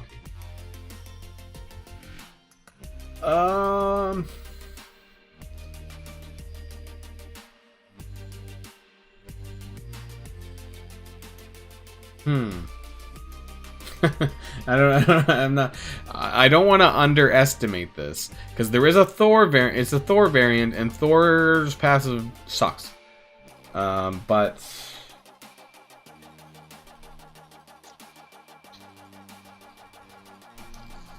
so I probably need something around 500k at least. See, my Doc Hawk team is something I use against Black Orders frequently, so I don't know if I really want to use that, but I don't know if I have a ton. I have my Hydrardians. Again, Hydrardians is mainly used for Marauders. And I don't know if this Inhumans team is going to cut it. You know what? That's a good question. I don't actually know, but let's consult the Warbot. I have a Warbot. Let's consult the Warbot on this one.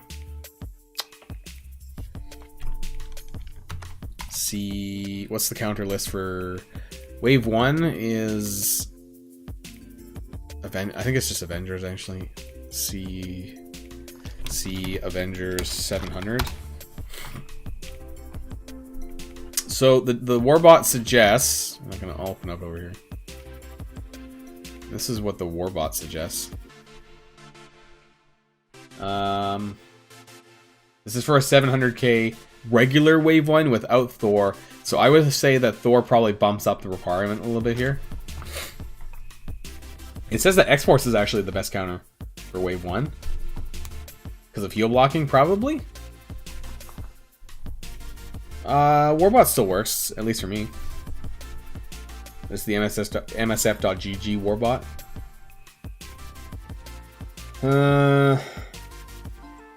I don't really have any of those. Looks like Inhumans would work, but again, Thor variant. My Inhumans are only 540? Or were they less? It was like 470?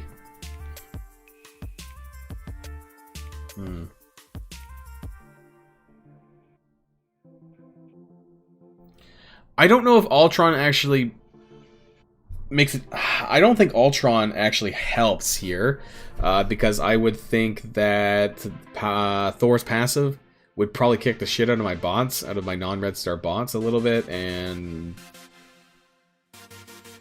I don't know, some more AoE damage going on in this team a little bit.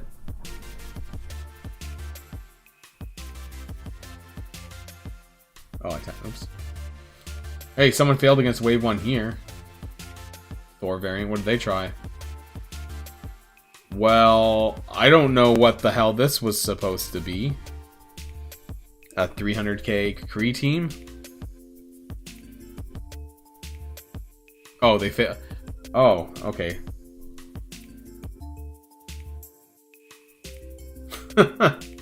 Okay, they failed once with the Uncanny X-Men team, or my alliance. And then they tried to go in with a Kree team with someone else tried to go in with a Kree team. That's kind of embarrassing. The Kree team was embarrassing. I don't know why they did that. I already used Brotherhood 2.0. Where were you? Earlier. I used it on... I normally would use Brotherhood 2.0 on these guys, but I already used them on... I would also expect that Black Widow to have a T4 in the special, which would also clear negative status effects. So... in case you guys are unaware of what the T4s for Black Widow does, that's a really good one that she has. Especially if you're running her with Avengers. Then it does clear 1 negative status effect. So... I I mean, this is not a very good war for us in terms of TCP matchups, so I think this might be overkill. I don't know.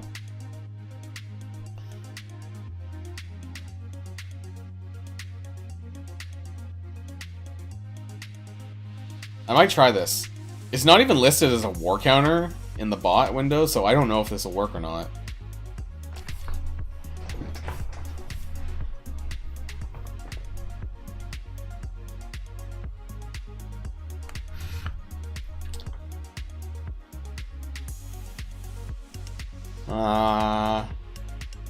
Let's try this for science.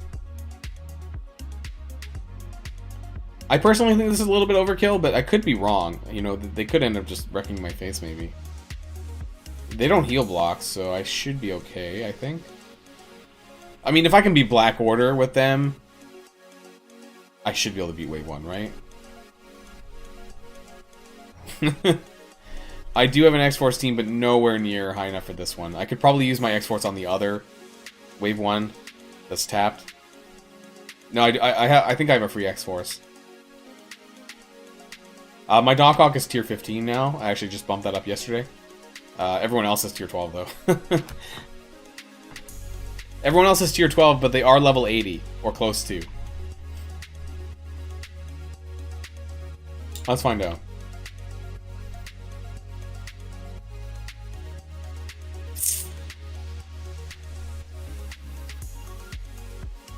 Right, so we need to get Electro's ultimate here to clear some buffs and apply offense down for 4 members. So that's a good start, I guess. Mysterio took a bunch of damage there. Let's get a blind in, I guess.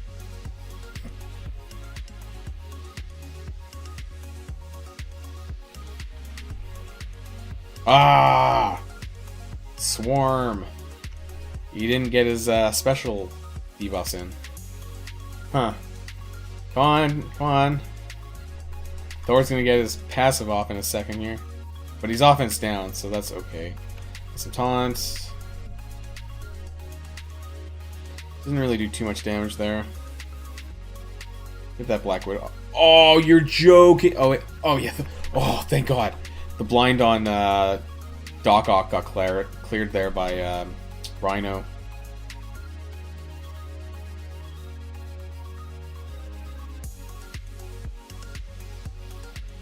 Come on, Doc Ock, take your turn. Jeez. What is going on here?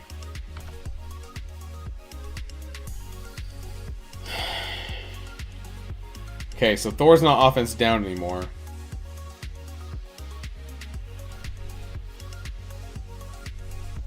Oh, come on. We need, oh my God. These alternating of the taunts. Holy crap.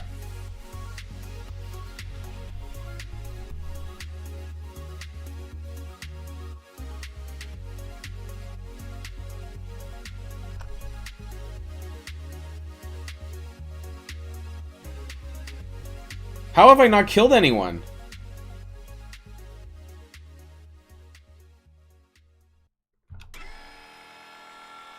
Jesus Christ! Okay, we cleared the taunt. Now we're stuck on Hulk. Oh my God, we got stunned Doc Ock. Now he can't block because he can't block while he's stunned. Oh wait, oh great, we cleared the stun. Thank you, Rhino. We're stuck behind a taunt again. Oh, did he just block? Was that gonna heal? He's not gonna heal? What? He didn't heal? Oh, there we go. Some healing. Oh, we're just barely staying alive, man. Oh my God. Oh my God. Kill somebody. There we go. There we go. Oh my God, we didn't kill Hawkeye. I thought he was just about to die. What the hell? Oh my God, we just lost Electro. You gotta be pooping me. He's blinded.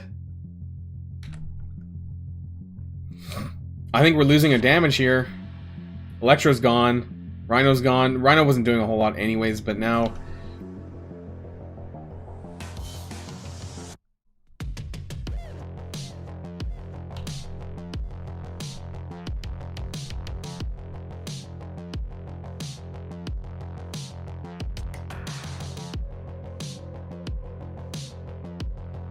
What the hell? Look at that healing.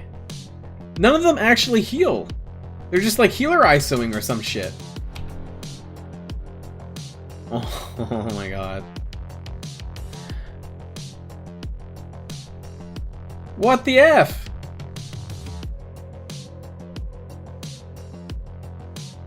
Nah, I'm out. I'm out. Not losing that team. That's like my best, one of my best offensive teams. Clearly, I was wrong.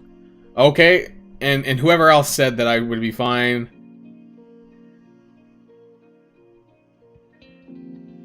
Two other people said it would be fine, and it wasn't. I'm not sure if I could have done that any better, to be honest. I think I had some decent luck with Rhino shaking off some debuffs.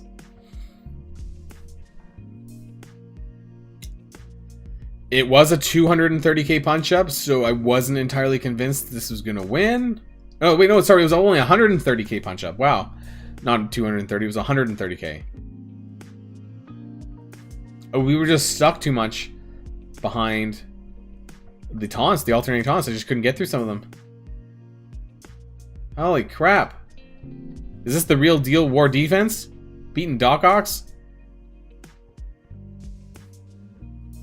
Nah, a few people in the chat also said it'd be overkill. It's not my fault alone.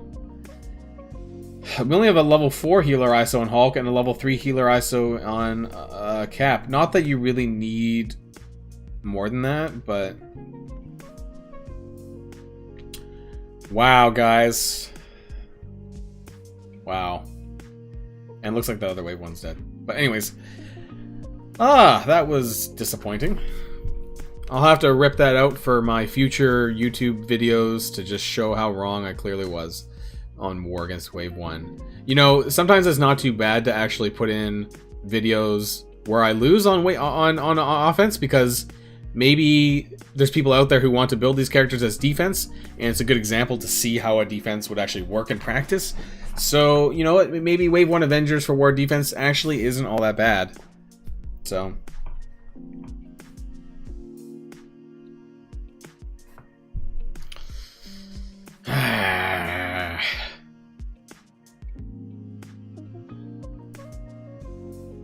Good thing we're probably going to lose this war anyways. But 700k is pretty beefy. I mean, they're all 14, and then Black Widow is 15.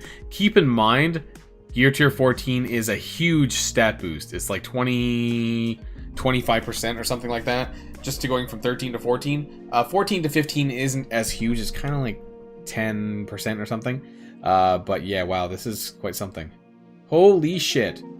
An 830k Black Order.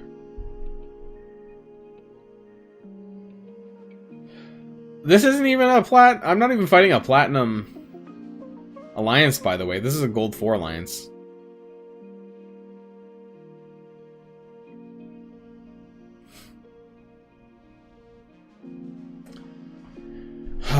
You know what? You know, let's do this for the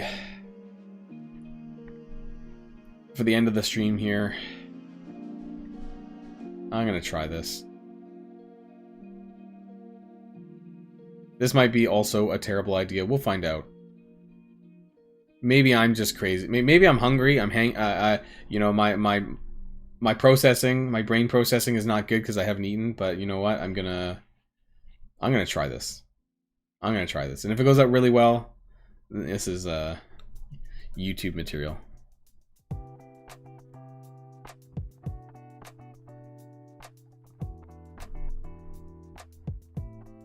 And if we don't win, well, good thing I'm going to go for some lunch. And then maybe my decision making will improve.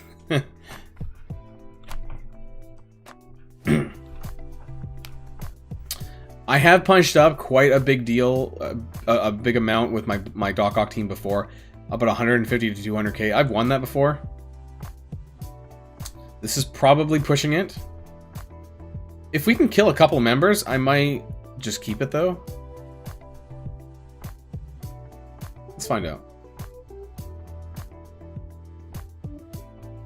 I was kind of hoping that... There we go. Got some block healing. That helps a little bit. Right, so... We resisted that. How many offense downs did we land? We only landed 1! That's not good. That's not good. That's not good either. Huh.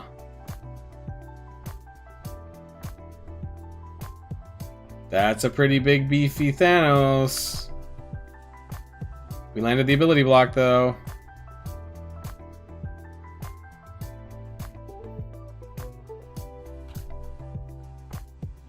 If we can kill Proxima, we might... They'll break the empowered form. Uh-oh. That's not good. Oh, we cleared the taunt. Swarm is not going to get his ult off. This is not looking hot. Not looking good. Not looking good. What happened to Shocker? Did he get killed before he even got his offense up?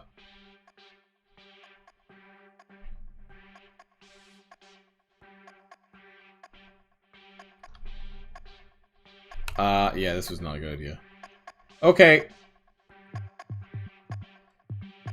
Clearly, I need to get some food.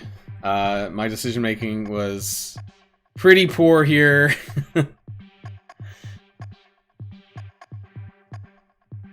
That did not go very well at all.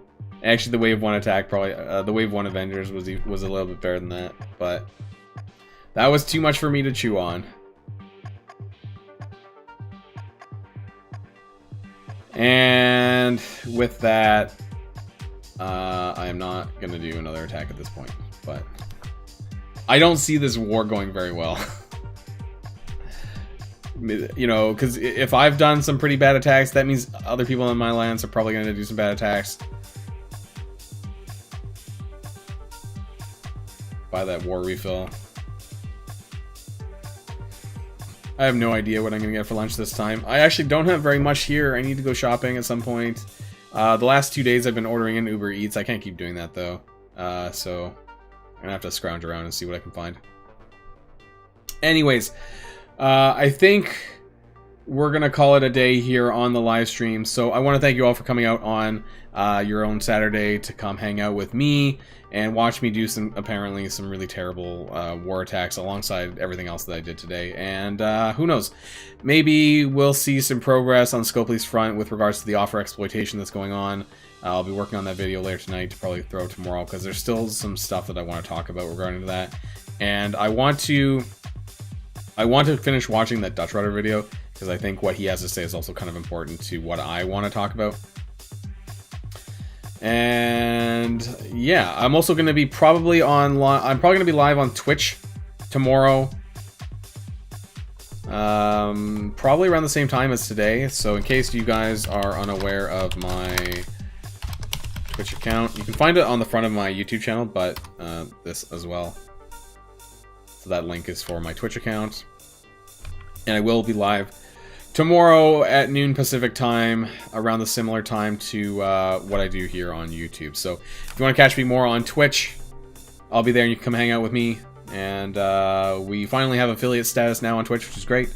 And we can add some new features there. I need to kind of tweak that a little bit more. I haven't spent a lot of time looking at the new features yet, so I'll do that later tonight as well, after I do my video stuff. And otherwise, you know, I'll see you guys in my Discord channel and wherever else we normally talk. So I'll see you guys next time, wherever that happens to be, and enjoy the rest of your Easter weekend, if you're in a country that celebrates Easter.